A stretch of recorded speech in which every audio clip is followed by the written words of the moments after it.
ಆತನ ನಾಮವನ್ನು ಸ್ಮರಿಸುವಂತೆ ಒಂದು ಅವಕಾಶವನ್ನು ಮಾಡಿಕೊಟ್ಟಂತ ತಂದೆಯಾದ ದೇವರಿಗೆ, ಆತನ ಮಗನು ನಮ್ಮ ರಕ್ಷಕನು ಮಧ್ಯಸ್ಥನಾದ ಯೇಸು ಕ್ರಿಸ್ತನ ಮುಖಾಂತರ ಸ್ತುತಿ ಸ್ತೋತ್ರಗಳನ್ನ ಹೇಳುವನಾಗಿದ್ದೇನೆ. ಮತ್ತೆ ನಿಮ್ಮೆಲ್ಲರಿಗೂ ನನ್ನ ನಮಸ್ಕಾರಗಳನ್ನ ತಿಳಿಸ್ತೇನೆ. ಕ್ರಿಸ್ತನಲ್ಲಿ ಪ್ರೇರೆ, ಈಗ ನಾವು ಓದಿದಂತ ಪಾಠದಲ್ಲಿ ಏಲಾಮ್ ಅನ್ನುವಂತ ವಿಷಯ ನೋಡಿದ್ವಿ. ಈ ಏಲಾಮ್ ಅಂದ್ರೆ ಯಾರು, ಯಾವ ಒಂದು ದೇಶ, ಮತ್ತೆ ಈಗ ನಿನ್ನೆಯಿಂದ ಪ್ರಾರಂಭ ಆಗಿರುವಂತ ಒಂದು ವಾರ್ ಇರಾನ್ನಲ್ಲಿ, ಅದಕ್ಕೂ ಇದಕ್ಕೂ ಏನ್ ಸಂಬಂಧ ಇದೆ, ಈಗ ಏನ್ ನಡೀತಾ ಇದೆ, ಮುಂದೆ ಏನ್ ಆಗುವಂತ ಚಾನ್ಸಸ್ ಒಂದು ಆಗ್ಬಹುದು ಅನ್ನುವಂಥ ವಿಷಯಗಳನ್ನ, ಅದಕ್ಕಿಂತ ಹೆಚ್ಚಾಗಿ ಯಾವ ರೀತಿ ತಂದೆಯಾದ ದೇವರು ತಾನು ಆದುಕೊಂಡಂತ ಜನಾಂಗವಾದ ಇಸ್ರಾಯೇಲ್ಯರಿಗೆ ಅವರನ್ನ ನಡೆಸ್ಕೊಂಡು ಬಂದಂತ ರೀತಿನಲ್ಲಿ ನೋಡ್ಬೇಕಾದ್ರೆ, ಅನೇಕ ರಾಜ್ಯಗಳು, ಬೇರೆ ರಾಜ್ಯಗಳು, ಅನ್ಯ ಜನಾಂಗದವರನ್ನು ಸಹ ತನ್ನ ಯೋಜನೆಯಲ್ಲಿ ಅವರು ಉಪಯೋಗ ಮಾಡಿ ತನ್ನ ಜನಾಂಗವನ್ನ ಅವರು ತಪ್ಪು ಹೋದಂತ ಮಾರ್ಗದಲ್ಲಿ ಹೋದಾಗ ಅವರನ್ನ ಸರಿಪಡಿಸುವುದಕ್ಕೆ ಬೇರೆ ರಾಜರುಗಳನ್ನ ಉಪಯೋಗ ಮಾಡ್ಕೊಂಡಿದ್ದಾರೆ ತನ್ನ ಒಂದು ಯೋಜನೆಯಲ್ಲಿ. ಅದನ್ನು ಸಹ ನಾವು ಇವತ್ತು ನೋಡೋಣ. ಮತ್ತೆ ಮುಖ್ಯವಾಗಿ ಈಗ ಏನ್ ನಡೀತಾ ಇದೆ, ಮುಂದೆ ಏನಾಗ್ಬೋದು ಅನ್ನುವಂಥ ವಿಷಯನೂ ಲಾಸ್ಟ್ ಅಲ್ಲಿ ನಾವು ಸ್ವಲ್ಪ ಗಮನ ಕೊಡೋಣ.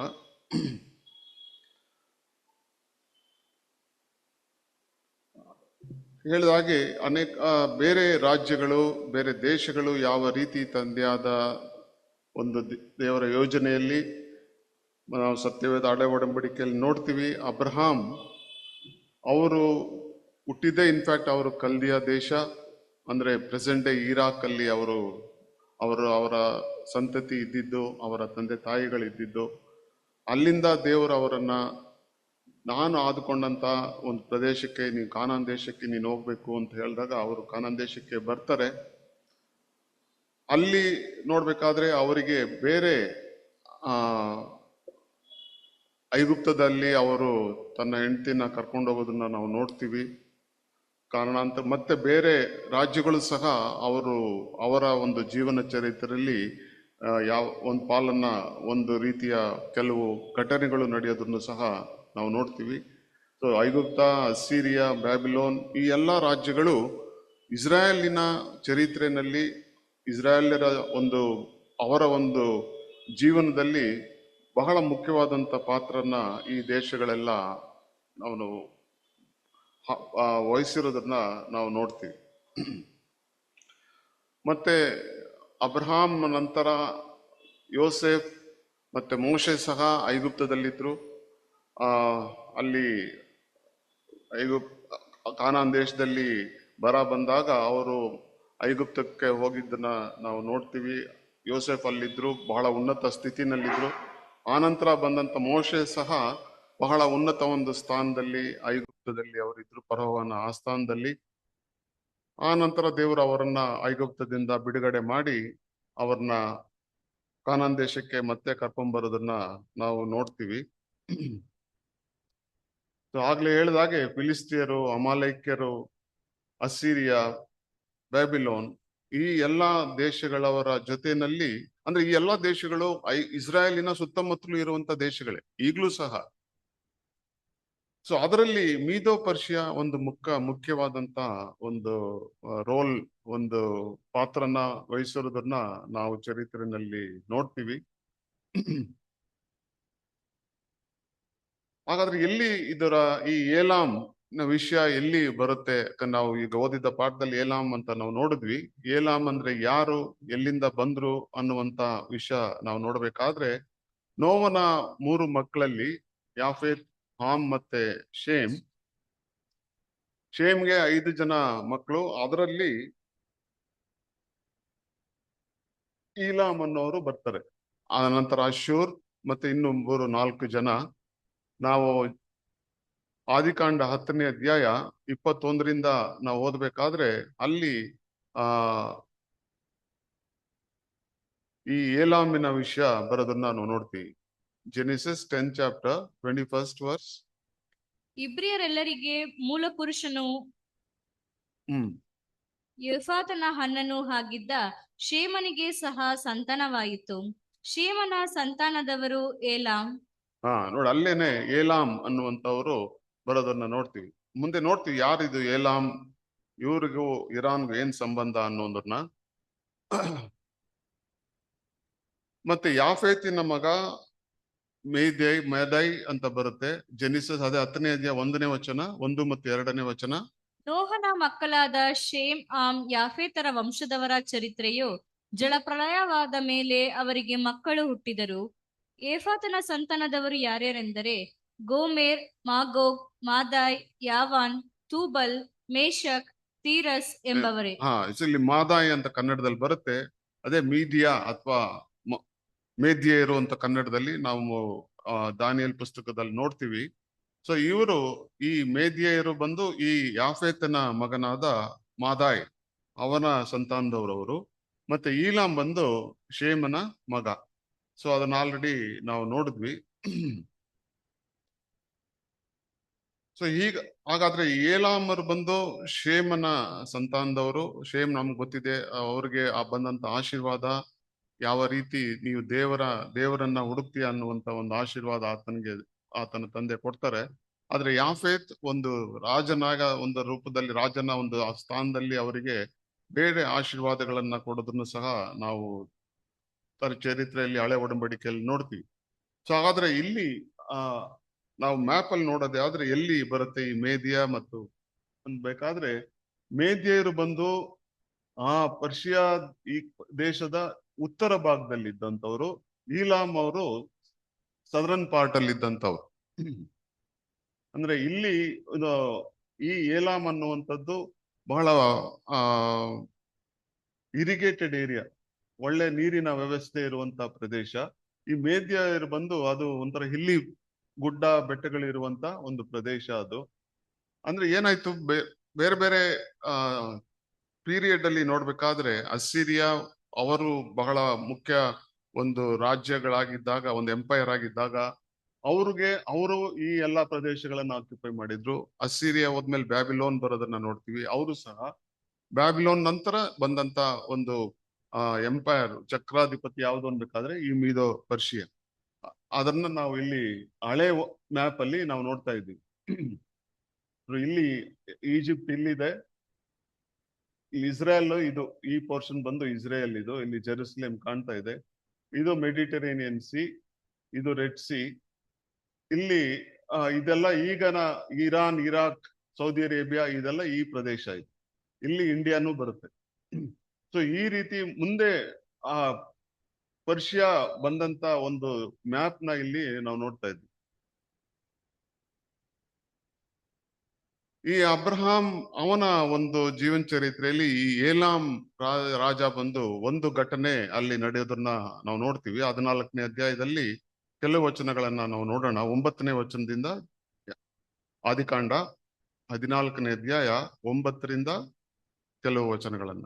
ಏಲಾಮಿನ ಅರಸನಾದ ಕೆದುರ್ ಕೋಮರ್, ಗೋಹಿಮಾದ ಅರಸನಾದ ತಿದ್ಗಲ್, ಸೀನರಿನ ಅರಸನಾದ ಅಮ್ರಾಪೇಲ, ಎಲಾಸಾರಿನ ಅರಸನಾದ ಅಹಿಯೋಕ್ ಇವರಿಗೆ ವಿರುದ್ಧವಾಗಿ ಸಿದ್ದಿಮೆ ಎಂಬ ತಗ್ಗು ಮೈದಾನದಲ್ಲಿ ತಮ್ಮ ದಂಡನ್ನು ನಿಲ್ಲಿಸಿದರು. ಹೀಗೆ 4 ಮಂದಿ ರಾಜರು 5 ಮಂದಿ ರಾಜರನ್ನು ಎದುರಿಸಿದರು. ಆದರೆ ಸಿದ್ದಿಮ್ ತಗ್ಗಿನಲ್ಲಿ ಕಳ್ಳರ ಗಿಣ, ಕೆಸರು ಕುಣಿಗಳು ತುಂಬಾ ಇದ್ದವು. ಸೋದೇಮ್ ಗೋಮರಗಳ ರಾಜರ ಕಡೆಯವರು ಓಡಿ ಹೋಗುವಾಗ ಆ ಕುಣಿಗಳಲ್ಲಿ ಬಿದ್ದು ಸತ್ತರು. ಉಳಿದವರು ಬೆಟ್ಟಗಳಿಗೆ ಓಡಿ ಹೋದರು. ಗೆದ್ದವರು ಸೋದೇಮ್ ಗೋಮರ ಪಟ್ಟಣಗಳನ್ನು ಸೂರೆ ಮಾಡಿ ಅವುಗಳಲ್ಲಿದ್ದ ಎಲ್ಲಾ ಆಸ್ತಿಯನ್ನು ದವಸವನ್ನು ತೆಗೆದುಕೊಂಡು ಹೋದರು. ಸೋದೇಮಿನಲ್ಲಿ ವಾಸವಾಗಿದ್ದ ಅಬ್ರಹಾಮನ ತಮ್ಮನ ಮಗನಾದ ಲೋಟನನ್ನು ಅವನ ಆಸ್ತಿ ಸಹಿತ ಹಿಡಿದುಕೊಂಡು ಹೋದರು. ತಪ್ಪಿಸಿಕೊಂಡವನೊಬ್ಬನು ಇಬ್ರಿಯನಾದ ಅಬ್ರಹಾಮನ ಬಳಿಗೆ ಬಂದು ಇದನ್ನು ತಿಳಿಸಿದನು. ಅಬ್ರಹಾಮನು ಅಮೋರ್ಯನಾದ ಮಮ್ರೆಯನ ತೋಪಿನ ಬಳಿಯಲ್ಲಿ ವಾಸವಾಗಿದ್ದನು. ಮಮ್ರೆಯನು ಎಷ್ಕೋಲ್ ಅನರರಿಗೆ ಸಹೋದರನು. ಅವರಿಬ್ಬರಿಗೂ ಅಬ್ರಹಾಮನಿಗೂ ಒಡಂಬಡಿಕೆ ಇತ್ತು. ಅಬ್ರಹಾಮನು ತನ್ನ ತಮ್ಮನ ಮಗನು ಸೆರೆಗೆ ಸಿಕ್ಕಿದ್ದನ್ನು ಕೇಳಿ ತನ್ನ ಮನೆಯಲ್ಲೇ ಹುಟ್ಟಿ ಬೆಳೆದ ಶಿಕ್ಷಿತರಾದ 318 ಮಂದಿ ಆಳುಗಳನ್ನು ಯುದ್ಧಕ್ಕೆ ಸಿದ್ಧ ಮಾಡಿಕೊಂಡು ಹೊರಟು 16ನೇ ವಚನ. ರಾಜರು ಅಪಹರಿಸಿದ್ದ ಎಲ್ಲಾ ವಸ್ತುಗಳನ್ನು ಅವನು ತೆಗೆದುಕೊಂಡನು. ತನ್ನ ತಮ್ಮನ ಮಗನಾದ ಲೋಟನನ್ನು ಅವನ ಆಸ್ತಿಯನ್ನು ಬಿಡಿಸಿಕೊಂಡದಲ್ಲದೆ ಸೆರೆಯಲ್ಲಿದ್ದ ಸ್ತ್ರೀಯರನ್ನು ಮಿಕ್ಕದವರನ್ನು ತೆಗೆದುಕೊಂಡು ಬಂದರು. ಸೊ ಈ ಏಲಾಮ್ ಅವರ ಒಂದು ಚರಿತ್ರೆ ನೋಡ್ಬೇಕಾದ್ರೆ ಅಬ್ರಹಾಮನ್ ಕಾಲದಿಂದನೇ ಒಂದಲ್ಲ ಒಂದು ರೀತಿ ಈ ಮೀದೋ ಪರ್ಷಿಯಾದ ಒಂದು ಮತ್ತೆ ಇಸ್ರಾಯೇಲಿನ ಜೊತೆ, ಅಂದ್ರೆ ಮುಂದೆ ಬರಬೇಕಾದಂತ ಇಸ್ರಾಯೇಲಿನ ಜೊತೆನಲ್ಲಿ ಒಂದಲ್ಲ ಒಂದು ರೀತಿಯ ಸಂಬಂಧ, ಅದು ಯುದ್ಧದಲ್ಲೇ ಆಗಿರ್ಬೋದು ಅಥವಾ ಬೇರೆ ರೀತಿಯಲ್ಲಿ ಆಗಿರ್ಬೋದು, ಇರೋದನ್ನ ನಾವು ಚರಿತ್ರೆಯಲ್ಲಿ ನೋಡ್ತಾ ಇದ್ವಿ. ಆದ್ರೆ ಈಗ ಒಂದು ಯಾವ ರೀತಿ ಈ ಕೆಲವು ಮೈಲ್ ಸ್ಟೋನ್ಸ್ ಅಂದ್ರೆ ನಾವು ಹಿಸ್ಟಾರಿಕಲ್ ಆಗಿ ನೋಡ್ಬೇಕಾದ್ರೆ ಮುಖ್ಯವಾದಂತ ಯೇಸು ಕ್ರಿಸ್ತನು ಬರೋದಕ್ಕಿಂತ 2000 ವರ್ಷಗಳದ ಒಂದು ಚರಿತ್ರೆನಲ್ಲಿ ನಮಗೆ ಸ್ವಲ್ಪ ಮನಸ್ಸಲ್ಲಿದ್ರೆ ಯಾವ ಪೀರಿಯಡ್ ಅಲ್ಲಿ ಈ ಕೆಲಸ, ಈ ಒಂದು ಘಟನೆಗಳು ನಡೀತು ಅನ್ನೋ ಒಂದು ವಿಷಯ ಅಪ್ರಾಕ್ಸಿಮೇಟ್ ಆಗಿ, ಅಂದ್ರೆ ಅಬ್ರಹಾಂ ಇದ್ದದ್ನ ಕಾಲ ಯೇಸು ಕ್ರಿಸ್ತನಿಗಿಂತ 2000 ವರ್ಷಗಳ ಮುಂಚೆ. ಅದಾದ ನಂತರ ಸುಮಾರು 450 ವರ್ಷಗಳ ನಂತರ ಮೋಶೆ ಬರ್ತಾರೆ, ಅಂದ್ರೆ ಯೇಸು ಕ್ರಿಸ್ತನಿಗಿಂತ 1500 ವರ್ಷಗಳ ಮುಂಚೆ. ಅದಾದ ನಂತರ ಡೇವಿಡ್ ಯೇಸು ಕ್ರಿಸ್ತನಿಗಿಂತ 1000 ವರ್ಷದ ಹಿಂದೆಗಡೆ ಬಂದಂಥದ್ದು. ಆಮೇಲೆ ಅವರು ಸೆರೆಯಾಗಿ ಹೋಗಿದ್ದು ಕ್ರಿಸ್ತ ಶಕ 6ನೇ ಶತಮಾನದಲ್ಲಿ ಬಾಬಿಲೋನ್ಗೆ ಸೆರೆಯಾಗಿ ಇಸ್ರಾಯೇಲರು ಹೋಗಿದ್ದಂತ ಒಂದು ಪೀರಿಯಡ್. ಆ ನಂತರ 490 ವರ್ಷಗಳ ನಂತರ ಯೇಸು ಕ್ರಿಸ್ತನ ಜನಾಂಗ. ಸೊ ಈ ಕೆಲವು ವರ್ಷಗಳು ಅಥವಾ ಇಸ್ವಿ ನಮಗೆ ಜ್ಞಾಪಕದಲ್ಲಿದ್ರೆ ಆ ಹಿಂದಿನ ಘಟನೆಗಳು ನಮಗೆ ಅದರ ಒಂದು ಮಹತ್ವ ನಮಗೆ ಚೆನ್ನಾಗಿ ಅರ್ಥ ಆಗೋದಕ್ಕೆ ಈ ಒಂದು ಚಾರ್ಟ್ ನಮಗೆ ಯೂಸ್ಫುಲ್ ಆಗುತ್ತೆ. ಹಾಗಾದ್ರೆ ಈಗ ನಾವು ಮುಂದೆ ಬಂದು ದಾವಿದನ ಸೌಲ್ ಇದ್ದಾಗ ಒಂದೇ ಒಂದು ರಾಜ್ಯ ಆಗಿತ್ತು, ಒಬ್ಬ ರಾಜನಾಗಿ ದೇವರು ಆತನನ್ನ ಅಭಿಷೇಕ ಮಾಡಿಸ್ತಾರೆ. ಆಗ ಇಸ್ರಾಯೇಲ್ ಅನ್ಬೇಕಾದ್ರೆ ಒಂದೇ ಒಂದು ರಾಜ್ಯ ಅದು. ಆ ನಂತರ ದಾವಿದ್ ಬರ್ತಾರೆ, ದಾವಿದ್ ನಂತರ ಸೊಲೊಮೋನ್. ಅದಾದ ನಂತರ ಬೇರೆ ಅವರ 12 ಗೋತ್ರಗಳಲ್ಲಿ ಅದು ಡಿವೈಡ್ ಆಗಿ 10 ಗೋತ್ರಗಳು ಒಂದು ರಾಜ್ಯ ಆಗುತ್ತೆ. ಅದು ಇಸ್ರಾಯೇಲ್ ಅಂತ ನಾರ್ದರ್ನ್ ಪಾರ್ಟ್ ಅಲ್ಲಿ ಇರುವಂತ ರಾಜ್ಯ. ಅವರಿಗೆ ಬಂದು ಸಮಾರಿಯಾ ಕ್ಯಾಪಿಟಲ್ ಸಿಟಿ ಆಗುತ್ತೆ. ಕೆಳಗಡೆ ಕಿಂಗ್ಡಮ್ ಆಫ್ ಜೂದಾ, ಅವರು 2 ಗೋತ್ರಗಳವರು, ಜೂದಾ ಮತ್ತೆ ಬೆಂಜಮಿನ್ ಗೋತ್ರ, ಅದು ಕಿಂಗ್ಡಮ್ ಆಫ್ ಅಂದ್ರೆ ಯೂದಾ ರಾಜ್ಯ. ಅಂದ್ರೆ ಇಸ್ರಾಯೇಲ್ ಒಂದೇ ಆದುಕೊಂಡಂತ ಜನಾಂಗವಾಗಿದ್ರು ಸಹ ಸೊಲೊಮೋನ ನಂತರ ಈ 2 ಭಾಗ ಆಗಿ 10 ರಾಜರು ಒಂದು ಪೋರ್ಷನ್, ಅದಕ್ಕೆ ಇಸ್ರಾಯೇಲ್ ಅಂತಾನೆ ಹೆಸರು, ಇನ್ನೊಂದು ಪೋರ್ಷನ್ಗೆ ಯೂದಾ ಅನ್ನುವಂತ ಹೆಸರು ಕೊಡೋದನ್ನ ನಾವು ಚರಿತ್ರೆಯಲ್ಲಿ ನೋಡ್ತೀವಿ. ಸೊ ಇಲ್ಲಿ ಈಗ ಈ ಡಿವೈಡ್ ಆದ ನಂತರ ಇದೆಲ್ಲ ಮೊದಲನೇ ಅರಸು 12ನೇ ಅಧ್ಯಾಯದಲ್ಲಿ ಇವರ ಅಲ್ಲಿದ್ದಂತ ರಾಜರ ಬಗ್ಗೆ, ಅಲ್ಲಿರುವಂತ ಈ 10 ಗೋತ್ರದ ಮತ್ತು 2 ಗೋತ್ರಗಳ ಚರಿತ್ರೆಯನ್ನ ನಾವಲ್ಲಿ ನೋಡ್ತೀವಿ. ಈ ನಂತರ ಮೊದಲನೇದಾಗಿ ಇಸ್ರಾಯೇಲ್ಯರು ಅವರಲ್ಲಿದ್ದಂತ ರಾಜರು ಮಾಡದಂತ ದೇವರ ದೃಷ್ಟಿಯಲ್ಲಿ ದ್ರೋಹಿಗಳಾಗಿದ್ರು. ಆದ್ರಿಂದ ದೇವರು ಅವ್ರಿಗೆ ಶಿಕ್ಷೆ ಕೊಡೋದಕ್ಕೋಸ್ಕರ ಅವ್ರನ್ನ ಏನ್ ಮಾಡ್ತಾರೆ, ಈಗ ಅವರನ್ನ ಬೇರೆ ಅರಸರು ಬಂದು, ಅಂದ್ರೆ ಮೊದಲನೇದಾಗಿ ಅಸಿರಿಯಾ ಎಂಪೈರ್ ಆಗಿದ್ದಂತ ಬಹಳ ಬಲಿಷ್ಠವಾದಂತ ಜನಾಂಗದವರು ಅವರು ಬಂದು ಈ ಇಸ್ರಾಯೇಲ್ಯರನ್ನ ಸೆರೆಯಾಗಿ ತಗೊಂಡು ಹೋಗೋದನ್ನ ನಾವು ನೋಡ್ತೀವಿ. ಅದು ಸುಮಾರು 7ನೇ ಶತಮಾನದಲ್ಲಿ, ಅಂದ್ರೆ ಯೇಸು ಕ್ರಿಸ್ತನ ಹುಟ್ಟೋದಕ್ಕಿಂತ 7ನೇ ಶತಮಾನದಲ್ಲಿ ಆದಂತ ಈ ಘಟನೆಗಳಿದು. ಸೊ ಅಲ್ಲಿ ಈ 10 ಗೋತ್ರದವರು ಆಗ ಅವರು ಸೆರೆಯಾಗಿ ಹೋಗಿದ್ದು, ಮುಂದೆ ಅವರು ವಾಪಸ್ಸು ಸರಿಯಾದ ರೀತಿನಲ್ಲಿ ಅವರು ಇಸ್ರಾಯೇಲ್ಗೆ ಬರಲೇ ಇಲ್ಲ. ಅದಕ್ಕೆ 10 ಲಾಸ್ಟ್ ಟ್ರೈಬ್ಸ್ ಅಂತಾನೆ ಹೇಳ್ತಾರೆ. ಆಗ ಅವರು ತಮ್ಮ ದೇಶನ ಕಳ್ಕೊಂಡ್ರು, ಅದ್ರ ಜೊತೆಯಲ್ಲಿ ದೇವರ ಒಂದು ಆಶೀರ್ವಾದಗಳನ್ನ ಕಳ್ಕೊಂಡ್ರು. ಮತ್ತೆ ಅವರು ಇಡೀ ಪ್ರಪಂಚದಲ್ಲಿ ಬೇರೆ ಬೇರೆ ಕಡೆ ಹೋಗಿ ಇವರಿಗೆ ಬೇರೆ ಇನ್ನೊಂದೇನ್ ಮಾಡ್ತಾರೆ, ಅಲ್ಲಿರುವಂತ ಅನ್ಯ ಜನಾಂಗದವರು ಈ 10 ಗೋತ್ರದವರ ಜೊತೆ ಮದುವೆ ಸಂಬಂಧಗಳನ್ನ ಇಟ್ಕೊಂಡು ಅವರಿಗೆ ಮಕ್ಕಳಾಗಿ ಅವರು ಒಂದು ರೀತಿ ತಮ್ಮ ಯಹೂದ್ಯ ಒಂದು ಅವರಿಗೆ ಕೊಟ್ಟಂತ ಆಶೀರ್ವಾದವಾಗಿ ಕೊಟ್ಟಿರುವಂತ ಅವರ ಒಂದು ಜೀವನ ಚೇಂಜ್ ಆಗುತ್ತೆ. ಸೊ ಅವರಿಗೆ ಸಮಾರ್ಯದವರು ಅಂತಾನೆ ಒಂದು ಹೆಸರು ಬರುತ್ತೆ. ಅಂದ್ರೆ ಅವ್ರ ಅನ್ಯ ಜನಾಂಗದವರು ದೇವತೆಗಳನ್ನ ಪೂಜೆ ಮಾಡ್ಲಿಕ್ಕೆ ಪ್ರಾರಂಭ ಮಾಡ್ತಾರೆ. ಅದು ಯೇಸು ಸ್ವಾಮಿ ಬಂದಂತ ಸಮಯದಲ್ಲಿ ನಾವು ನೋಡ್ತೀವಿ, ಸಮಾರ್ಯದವರು ಅಂತಂದ್ರೆ ಬೇರೆ ಯಹೂದ್ಯರಿಗೆ, ಅಂದ್ರೆ ಅವರು ತಮ್ಮ ಒಂದು ಜೀನಿಯಾಲಜಿನ ಇಟ್ಕೊಂಡಂತವ್ರು, ಆ ಒಂದು ಗೋತ್ರದವರು ಈ ಸಮಾರ್ಯದವ್ರನ್ನ ಕಂಡ್ರೆ ಬಹಳ ಕೀಳಾಗಿ ನೋಡ್ತಾ ಇದ್ರು. ಅದ ಸಮಾರ್ಯ ಸ್ತ್ರೀಗಳ ಜೊತೆ ಯೇಸು ಸ್ವಾಮಿ ಮಾತಾಡೋದು ಅವ್ರಿಗೆ ಇಷ್ಟ ಇರ್ಲಿಲ್ಲ ಅಂತ ನಾವು ಸುವಾರ್ತೆ ಇದರಲ್ಲಿ ನಾವು ನೋಡ್ತೀವಿ.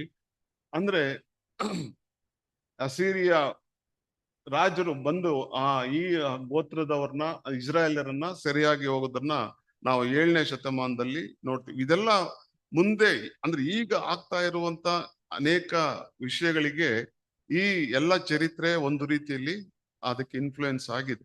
ಅದಕ್ಕೆ ಇದನ್ನೆಲ್ಲ ನಾವು ನೋಡ್ತಾ ಇದ್ದೀವಿ ಈಗ. ಮತ್ತೆ ಅದಾದ ನಂತರ ಬ್ಯಾಬಿಲೋನ್ ಅಸಿರಿಯಾ ಅವರ ಒಂದು ಪ್ರಭುತ್ವ ಒಂದು ರೀತಿಯಲ್ಲಿ ಅವರ ಬಲ ಕಡಿಮೆ ಆದಾಗ ಬ್ಯಾಬಿಲೋನ್ ರಾಜ್ಯ ಮೇಲಕ್ಕೆ ಬರುತ್ತೆ. ಎಸ್ಪೆಷಲಿ ನಾವು ಆ ನೆಬೂಕದ್ನೆಚ್ಚರನ ವಿಚಾರ ನಾವು ನೋಡ್ತೀವಿ ದಾನಿಯೇಲ್ ಪ್ರವಾದನಲ್ಲಿ.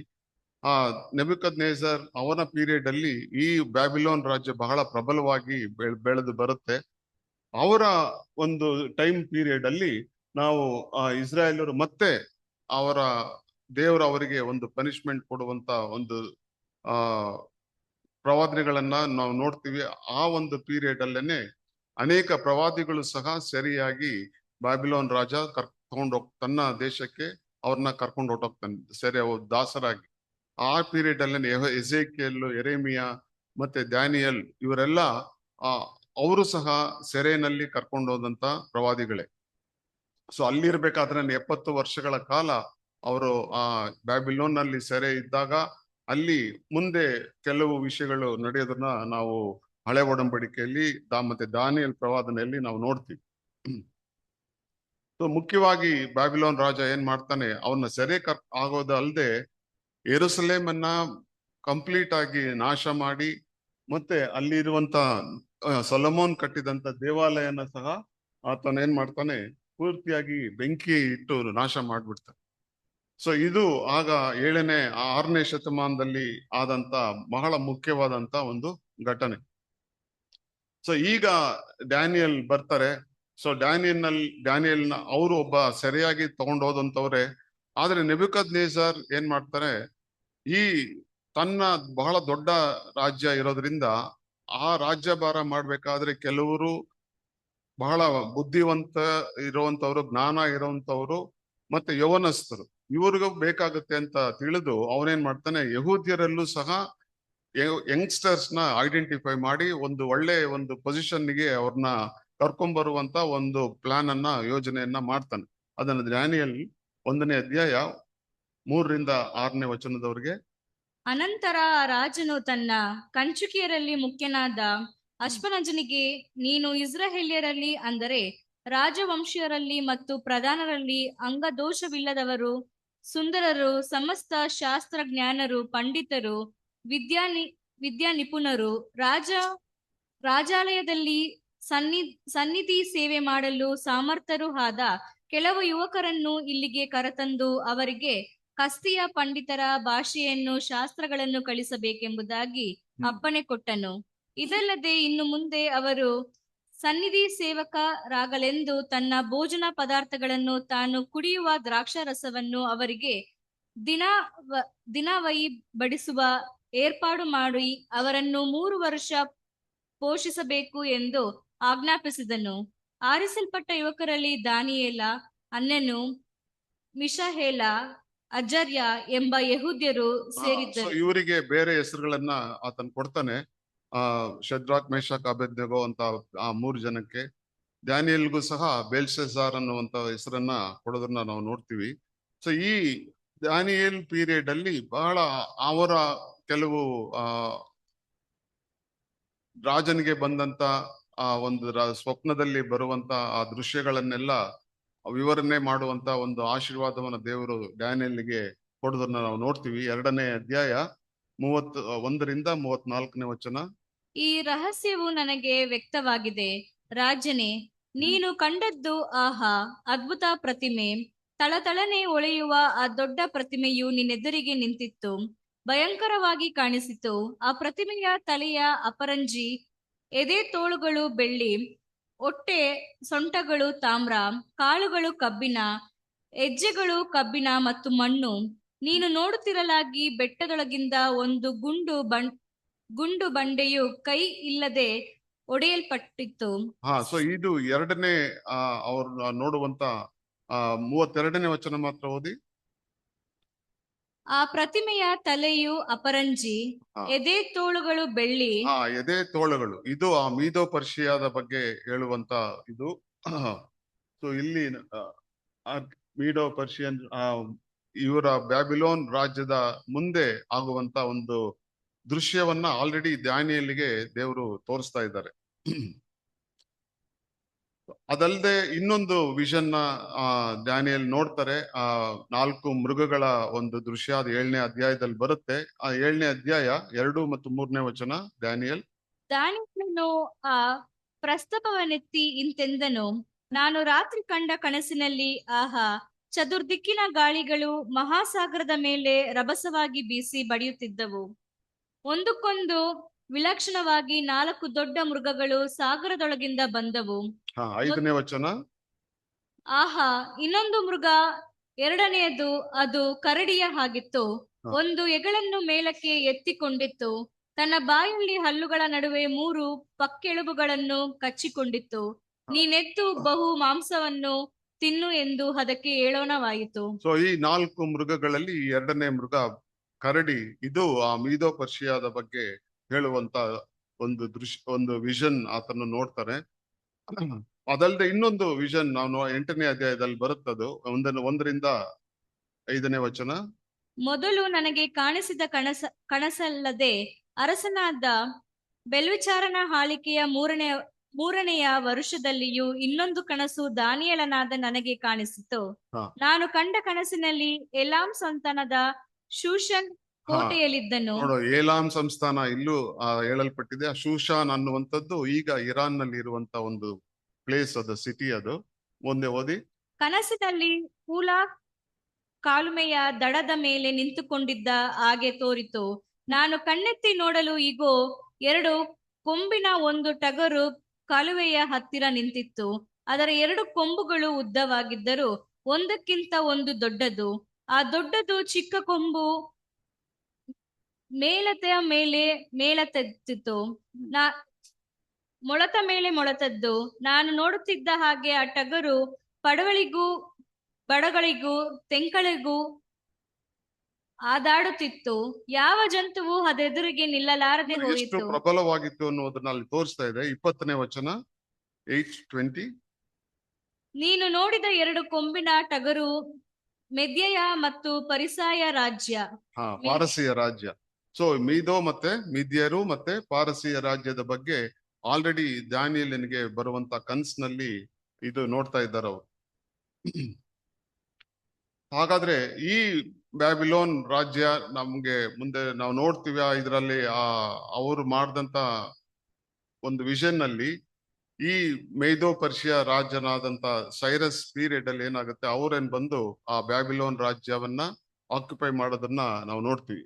ಅಂದ್ರೆ ಮೇದೋ ಪರ್ಷಿಯಾ ಅನ್ಬೇಕಾದ್ರೆ ಆಗ್ಲೇ ನಾವು ನೋಡಿದ್ವಿ ಮ್ಯಾಪ್ ಅಲ್ಲಿ, ಆ ಮೇಲ್ಗಡೆ ಭಾಗ ಮತ್ತೆ ಕೆಳಗಡೆ ಭಾಗ 2 ಭಾಗ ಸೇರಿದಿ ಒಂದು ಚಕ್ರಾಧಿಪತ್ಯ ಆಗಿತ್ತು ಮೀದೋ ಪರ್ಷಿಯಾ ಅಂತ ಹೇಳಿ. ಅವ್ರು ಬಂದು ಏನ್ ಮಾಡ್ತಾರೆ, ಈಗ ಈ ಬ್ಯಾಬಿಲೋನ್ ರಾಜ್ಯವನ್ನ ಅವ್ರನ್ನ ಸೋಲ್ಸಿ ತಮ್ಮ ಒಂದು ಪ್ರಭುತ್ವವನ್ನ ಅಲ್ಲಿ ಎಸ್ಟಾಬ್ಲಿಷ್ ಮಾಡೋದನ್ನ ನಾವು ನೋಡ್ತೀವಿ. ಅಂದ್ರೆ ದೇವ್ರೇನ್ ಮಾಡ್ತಾರೆ, ಮೊದಲು ನೆಬೂಕದ್ನೆಚ್ಚರನ ಉಪಯೋಗ ಮಾಡ್ಕೊಂಡ್ರು, ತಾನು ಆದುಕೊಂಡಂತ ಜನಾಂಗವಾದ ಇಸ್ರಾಯೇಲರ್ನ ಅವರಿಗೆ ಶಿಕ್ಷೆ ಕೊಡೋದಕ್ಕೆ, ಅವ್ರಿಗೆ ಬುದ್ಧಿ ಕಲಿಸ್ಲಿಕ್ಕೆ. ಆಗ ಡ್ಯಾನಿಯೇಲ್ ಒಂದು ಪ್ರೇಯರ್ ಮಾಡ್ತಾರೆ. ಅವ್ರು ಮೊದಲು ಆ ಯೆರೆಮೀಯ ಅದಕ್ಕೆ ಒಂದು ಪ್ರವಾದನೆಯನ್ನ ಹೇಳಿರ್ತಾರೆ.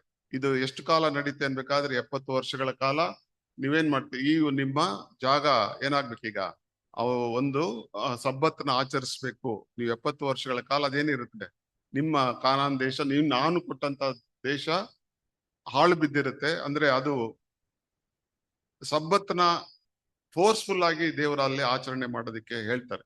ಸೊ ಅದಾದ ನಂತರ 70 ವರ್ಷಗಳ ನಂತರ ವಾಪಸ್ ಇವರಿಗೆ ಅಲ್ಲಿ ತಮ್ಮ ಯೆರೂಸಲೇಮಿಗೆ ಮತ್ತೆ ಹೋಗಿ ದೇವಾಲಯವನ್ನ ಮತ್ತೆ ಆ ಯೆರೂಸಲೇಮನ್ನ ಪೋಳಿ ಗೋಡೆಗಳನ್ನ ಕಟ್ಟುವಂತ ಒಂದು ಕಾರ್ಯ ಮುಂದೆ ನಡೆಯುತ್ತೆ. ಸೊ ಆ ವಿಷಯಗಳನ್ನ ಆಲ್ರೆಡಿ ದಾನಿಯೇಲನಿಗೆ ಒಂದು ಪ್ರವಾದನೆಯ ರೂಪದಲ್ಲಿ ಹೇಳೋದನ್ನ ನಾವು 9ನೇ ಅಧ್ಯಾಯದಲ್ಲಿ ನಾವು ನೋಡ್ತೀವಿ.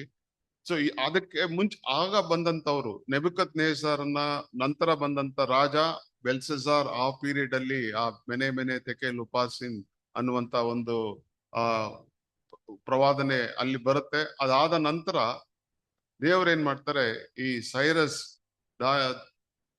ರಾಜನಿಗೆ ದೇವರ ಒಂದು ರೀತಿಯಲ್ಲಿ ಅಭಿಷೇಕ ಮಾಡಿ ಅವನ ಒಂದು ಕಮಾಂಡರ್ ಆದಂತ ಡೇರಿಯಸ್ ಮುಖಾಂತರ ಏನ್ ಮಾಡ್ತಾರೆ, ಈಗ ಬ್ಯಾಬಿಲೋನ್ ಆಕ್ಯುಪೈ ಮಾಡ್ಕೊಳ್ಳೋದನ್ನ ನಾವು ನೋಡ್ತೀವಿ. ಸೊ ಮೀದೋ ಪರ್ಷಿಯಾ ಅವರೇನ್ ಮಾಡ್ತಾರೆ, ಅಲ್ಲಿ ಆಗ ಇರುವಂತ 3 ರಾಜ್ಯಗಳು ಲಿದಿಯಾ, ಬ್ಯಾಬಿಲೋನ್ ಮತ್ತೆ ಈಜಿಪ್ಟ್, ಈ ಎಲ್ಲಾ ಪ್ರದೇಶಗಳನ್ನ ಆಕ್ಯುಪೈ ಮಾಡಿ ಮೀದೋ ಪರ್ಷಿಯಾ ಒಂದು ಚಕ್ರಾಧಿಪತ್ಯನ ಎಸ್ಟಾಬ್ಲಿಷ್ ಮಾಡ್ತಾರೆ. ನಾವು ಮುಂದೆ ನೋಡ್ತೀವಿ ಆ ಎಸ್ತೇರ್ ರಾಣಿಯ ಒಂದು ಕಾಲದಲ್ಲಿ 120 ಸಂಸ್ಥಾನಗಳಿತ್ತು ಅಂತ ನೋಡ್ತೀವಿ, including India. So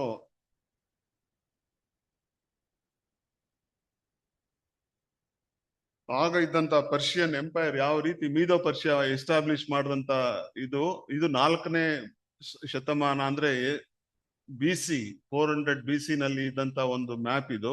present day ಅದನ್ನ ಕಂಪೇರ್ ಮಾಡೋದಾದ್ರೆ ಮೆಡಿಟರೇನಿಯನ್ ಇದು, ಇಲ್ಲಿ ಈಜಿಪ್ಟ್, ಸಿರಿಯಾ, ಇದು ಪಾರ್ಟ್ ಆಫ್ ಇಸ್ರೇಲ್, ಇದು ಇಸ್ರೇಲ್ ಇದು, ಮತ್ತೆ ಇಲ್ಲಿ ಈಗಿನ ಇರಾನ್ ಇದು, ಇಲ್ಲೆಲ್ಲ ಸೌದಿ ಅರೇಬಿಯಾ.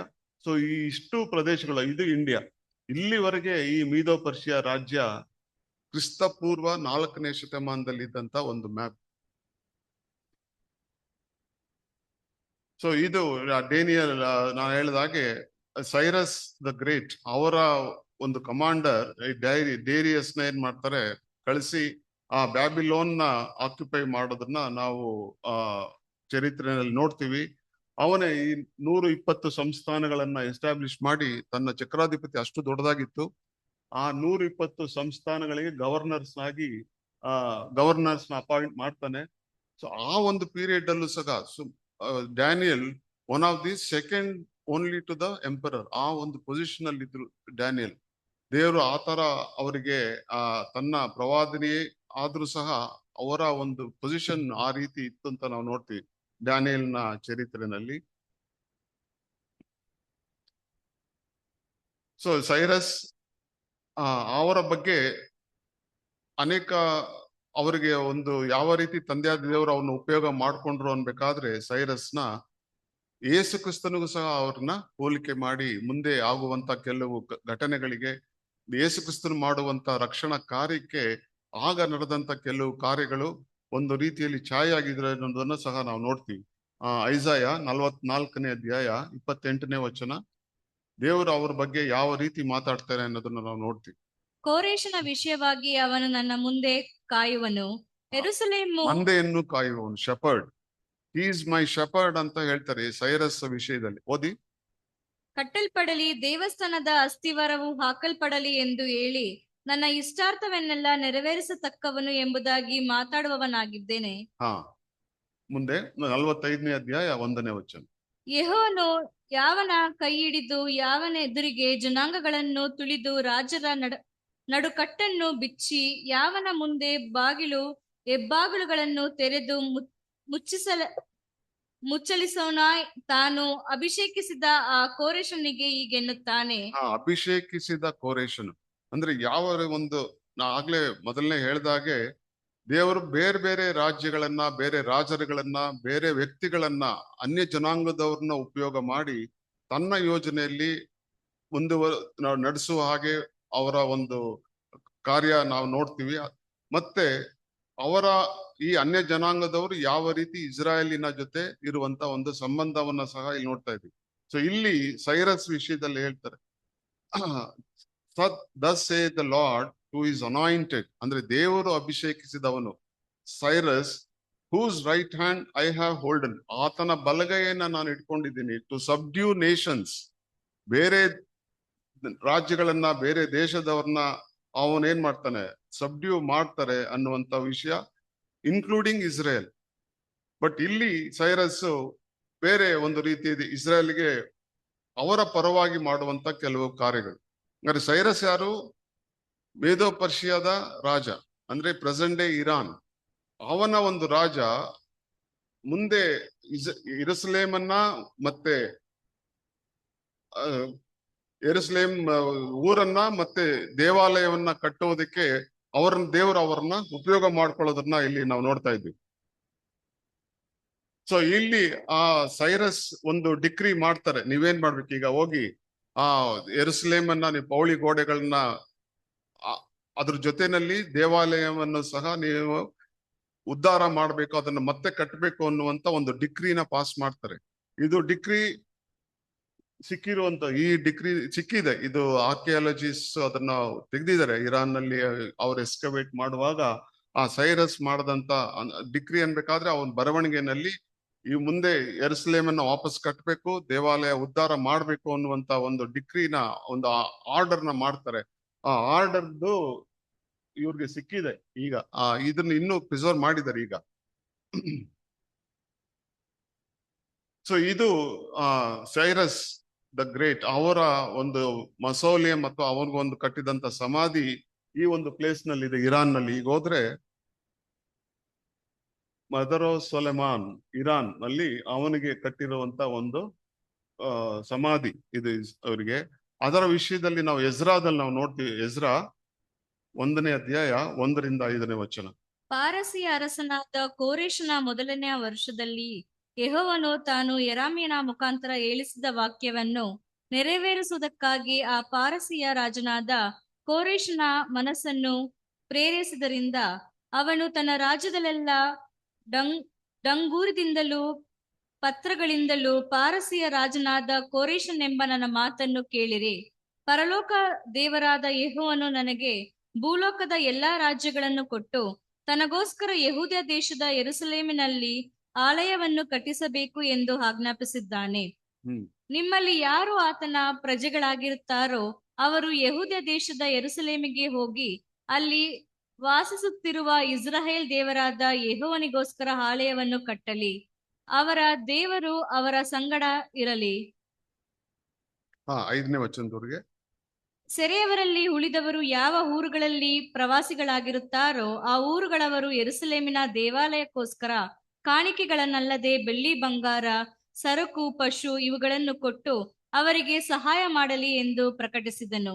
ಆಗ ಯೆಹೂದ ಮತ್ತು ಬೆನ್ಯಾಮೀನ್ ಗೋತ್ರ ಪ್ರಧಾನರಲ್ಲಿ, ಯಾಜಕರಲ್ಲಿಯೂ ಲೇವಿಯರಲ್ಲಿಯೂ ದೇವ ಪ್ರೇರಣೆಗೆ ಒಳಗಾದವರೆಲ್ಲರೂ ಯೆರೂಸಲೇಮಿನಲ್ಲಿ ಯೆಹೋವನಿಗೋಸ್ಕರ ಆಲಯ ಕಟ್ಟುವುದಕ್ಕಾಗಿ ಹೊರಟು ಹೋದರು. ಸೊ ಅಲ್ಲಿ ಜೆರುಬ್ಬಾಬೆಲ್, ಹಗ್ಗಾಯ ಇವರೆಲ್ಲ ಹೋಗಿ ಮುಂದೆ ಆ ಒಂದು ಕಾರ್ಯ ನಡೆಯುತ್ತೆ. ಸೊ ಅದರ ನಂತರ ಡೇರಿಯಸ್ ಅವರನ್ನ, ಇನ್ನೊಬ್ಬ ಡೇರಿಯಸ್ ದಿ ಫಸ್ಟ್ ಅಂತ ಬರ್ತಾರೆ.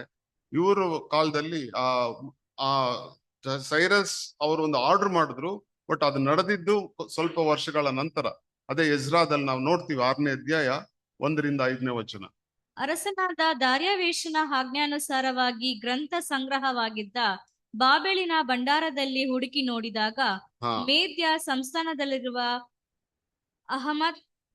ಅಮತ ರಾಜಧಾನಿಯಲ್ಲಿ ಒಂದು ಸುರುಳಿ ಸಿಕ್ಕಿತು. ಅದರಲ್ಲಿ ಅರಸನಾದ ಕೋರೆಷನ ಮೊದಲನೆಯ ವರ್ಷದಲ್ಲಿ ಅರಸನಾದ ಕೋರೆಷನು ಯೆರೂಸಲೇಮಿನ ದೇವಾಲಯದ ವಿಷಯ ಕೊಟ್ಟ ಅಪ್ಪಣೆ. ಸೊ ಇದೇ ಆ ಅಪ್ಪಣೆ ಹೇಳಿದಲ್ಲ, ಇದೇ ಆ ಡಿಕ್ರಿ ಈಗ ಸಿಕ್ಕಿದೆ. ಅದು ಮುಂದೆ ಬಲವಾದ ಅಸ್ತಿವಾರವನ್ನು ಹಾಕಿ ಯಜ್ಞ ಸಮರ್ಪಣೆಗಾಗಿ ಆಲಯವನ್ನು ತಿರುಗಿ ಕಟ್ಟಬೇಕು. 5ನೇ ವಚನ. ಇದಲ್ಲದೆ ನೆಬೂಕದ್ನೆಚ್ಚರನು ಯೆರೂಸಲೇಮಿನ ದೇವಾಲಯದಿಂದ ಬಾಬೆಲಿಗೆ ತೆಗೆದುಕೊಂಡು ಬಂದ ಬೆಳ್ಳಿ ಬಂಗಾರದ ದೇವಸ್ಥಾನ ಪಾತ್ರೆಗಳನ್ನು ತಿರುಗಿ ಕೊಡಬೇಕು. ಅವುಗಳನ್ನೆಲ್ಲ ಮೊದಲಿದ್ದ ಸ್ಥಳಕ್ಕೆ, ಅಂದರೆ ಯೆರೂಸಲೇಮಿನ ದೇವಾಲಯಕ್ಕೆ ತೆಗೆದುಕೊಂಡು ಹೋಗಿ ಅಲ್ಲಿಡಬೇಕು ಎಂಬುದಾಗಿ ಬರೆದಿತ್ತು. ಸೊ ಇದು ಅಂದ್ರೆ ಆ ಡೇರಿಯಸ್ಗೋಸ್ಕರ ಈಗ ಅವ್ರಿಗೆ ಆಮೇಲೆ ಕಟ್ಟಿರುವಂತ ಒಂದು ಟೂಂಬ್ ಇದು. ಅದು ಸಹ ಇರಾನ್ ನಲ್ಲಿ ಇದೆ, ಈ ಪ್ಲೇಸ್ ಅಲ್ಲಿ ಇದೆ. ನಕ್ಷ್ ಇ ರಸ್ತಾಮ್ ಇರಾನ್ ಅನ್ನೋದಕ್ಕೆ ಈ ಡೇರಿಯಸ್ ಕಟ್ಟಿರುವಂತ ಒಂದು ಟೂಂಬ್ ಇದು. ಸೊ ಅಲ್ಲಿ ಯಾವ ರೀತಿ ದೇವರು ಆ ಸೈರಸ್ ಆನಂತರ ಬಂದಂತ ಡೇರಿಯಸ್ ಇವರ ಮುಖಾಂತರ ದೇವಾಲಯವನ್ನ ಕಟ್ಟುವಂತ ಒಂದು ಕಾರ್ಯ ಅಲ್ಲಿ ಆಗ ಅವರು ಮಾಡ್ತಾರೆ. ಅವರ ಮುಖಾಂತರ ಅಲ್ಲಿ ಅವ್ರು ತಂದಂತ ಎಲ್ಲಾ ಬೆಳ್ಳಿ ಬಂಗಾರದ ಸಾಮಾನುಗಳು ಅಷ್ಟನ್ನು ವಾಪಸ್ ಏನ್ ಮಾಡ್ಬೇಕು, ಈಗ ವಾಪಸ್ ಅಲ್ಲಿ ಯೆರೂಸಲೇಮಿಗೆ ಕಳಿಸುವಂತ ಒಂದು ಕಾರ್ಯ. ಆ ನಂತರ ಬಂದಂತವ್ರು ಎಸ್ತೇರ್. ಸೊ ಎಸ್ತೇರ್ ಅವಳು ಯೆಹೂದ್ಯಳು. ಅವರು ಇದ್ದಂತ ಕಾಲ ಇದಾದ ನಂತರ ದಾರ್ಯಾವೇಶನ ನಂತರ ಅಹಷ್ವೇರೋಷ್ ಪಟ್ಟಣಕ್ಕೆ ಬರ್ತಾರೆ ಆ ಮೀದೋ ಪರ್ಷಿಯದಲ್ಲಿ. ಅವರ ಒಂದು ಕಾಲದಲ್ಲಿ ಆಗಿರುವಂತ ಒಂದು ವಿಷಯ ಏನನ್ಬೇಕಾದ್ರೆ, ಅವರು ಮತ್ತೆ ಅವರ ಅಂಕಲ್ ಮೊರ್ದೆಕೈ, ಎಸ್ತೇರ್ ನಮಗೆ ಎಲ್ಲ ಚರಿತ್ರೆ ಚೆನ್ನಾಗಿ ಗೊತ್ತಿದೆ. ಅವಳು ರಾಣಿ ಆಗ್ತಾಳೆ ಮುಂದೆ ಅಹಷ್ವೇರೋಷಿಗೆ. ಅವಳ ಮುಖಾಂತರ, ಮೊರ್ದೆಕೈ ಮುಖಾಂತರ ಅವ್ರೇನ್ ಮಾಡ್ತಾರೆ, ಈಗ ದೇವಾಲಯವನ್ನ ಮತ್ತೆ ಯೆರೂಸಲೇಮನ್ನ ಮತ್ತೆ ಉದ್ಧಾರ ಮಾಡುವಂತ ಒಂದು ಕಾರ್ಯವನ್ನ ದೇವರು ಅವರಿಗೆ ಉಪಯೋಗ ಮಾಡ್ಕೊಳ್ತಾರೆ. ಸೊ ಅವರಿಗೆ ಈ ಒಂದು ಇದು ಅವರಿದ್ದಂತ ಒಂದು ಕ್ಯಾಪಿಟಲ್ ಸಿಟಿ ಬಂದು ಶೂಷಾನ್. ಆಗ್ಲೇ ನಾವು ನೋಡಿದ್ವಿ. ಆ ಶೂಷಾನ್ ಈಗ ಯಾವ ರೀತಿ ಇದೆ ಅನ್ನೋದು, it's A UNESCO heritage site. ಅದು ಟೆಹರಾನ್ ಇಂದ ಸ್ವಲ್ಪ 300 ಕಿಲೋಮೀಟರ್ ಏನೋ ಆ ಕಡೆ ಹೋಗ್ಬೇಕಿತ್ತು. ಅದು ಏನ್ಷಿಯಂಟ್ ಸಿಟಿ ಆಫ್ ಸೂಸಾ ಅಂತ ಇಲ್ಲಿ ಬರ್ದಿದೆ. ಅದು ಇನ್ನು ಅದನ್ನೆಲ್ಲ ಪ್ರಿಸರ್ವ್ ಮಾಡಿದ್ದಾರೆ. ಶೂಷಾನ್ ಇದು ಅರಮನೆ ಮತ್ತೆ ಆ ಕೋಟೆ ಎಲ್ಲ ಈಗ ನಾವು ಹೋದ್ರೆ ಅಲ್ಲಿ ನೋಡ್ಬೋದು. ಮತ್ತಾಗ್ಲೇನೆ ಆ ಎಸ್ತೇರ್ ರಾಣಿ ಆ ಪೂರಿಮ್ ಅನ್ನುವಂತ ಒಂದು ಹಬ್ಬವನ್ನು ಸಹ ಎಸ್ಟಾಬ್ಲಿಷ್ ಮಾಡೋದನ್ನ ನಾವು ಎಸ್ತೇರ್ ಪುಸ್ತಕದಲ್ಲಿ ನಾವು ನೋಡ್ತೀವಿ. ಅಂದ್ರೆ ಸೊ ಪರ್ಷಿಯಾ ಈಗ ಎಷ್ಟು ಎನಿಮೀಸೋ ಅಷ್ಟೇ ಕ್ಲೋಸ್ ಆಗಿದ್ರು ಇಸ್ರೇಲ್ಗೆ. ಬಟ್ ಯಾವ ರೀತಿ ಅದು ಚೇಂಜ್ ಆಯ್ತು ಅನ್ನೋದನ್ನ ನಾವು ಮುಂದೆ ನೋಡ್ತೀವಿ. ಅದು ಎಸ್ತೇರ್ 1ನೇ ಅಧ್ಯಾಯ 1ನೇ ವಚನ. ಹಿಂದೂಸ್ತಾನ ಮೊದಲುಗೊಂಡು ಕೂಶಿನವರೆಗೂ ಇರುವ 127 ಸಂಸ್ಥಾನಗಳನ್ನು ಆಳುತ್ತಿದ್ದ ಅಶ್ವರೋಷನ ಕಾಲದಲ್ಲಿ ನಡೆದ ಚರಿತ್ರೆ. ಸೊ ಅಲ್ಲಿ ಎಸ್ತೇರ್ ಪುಸ್ತಕದಲ್ಲಿ ಈ ಎಲ್ಲಾ ಡೀಟೇಲ್ಸ್ ಬರುತ್ತೆ. ಸೊ ಅದಾದ ನಂತರ ಈ ಎಸ್ತೇರ್ ಮತ್ತೆ ಮೊರ್ದೆಕೈಗೆ ಅವರು ಕಟ್ಟಿರುವಂತ ಒಂದು ಪ್ಲೇಸ್, ಅವರ ಒಂದು ಜ್ಞಾಪಕಾರ್ಥವಾಗಿ ಕಟ್ಟಿದ್ದಾರೆ. ಇದು tomb of Esther and Mordecai, Hamadan ಅನ್ನುವಂತ ಪ್ಲೇಸ್ ಅಲ್ಲಿ, ಇರಾನ್ ನಲ್ಲಿ. ಸೊ ಆ ನಂತರ ನೆಹೇಮಿಯ ಬರ್ತಾರೆ. ಸೊ ಮೊದಲು ದೇವಾಲಯವನ್ನ ಕಟ್ತಾರೆ. ದೇವಾಲಯದ ನಂತರ ಆ ಯೆರೂಸಲೇಮಿನ ಪೌಳಿ ಗೋಡೆಗಳು, ಈಗ ನಾವೇನ್ 12 ಗೇಟ್ ಅಂತ ನಾವು ನೋಡ್ತೀವಿ, ಇದೆಲ್ಲ ಮತ್ತೆ ಉದ್ಧಾರ ಮಾಡೋದನ್ನ ನಾವು ನೆಹೇಮಿನ ಪುಸ್ತಕದಲ್ಲಿ ನಾವು ಅದರ ಬಗ್ಗೆ ನೋಡ್ತೀವಿ.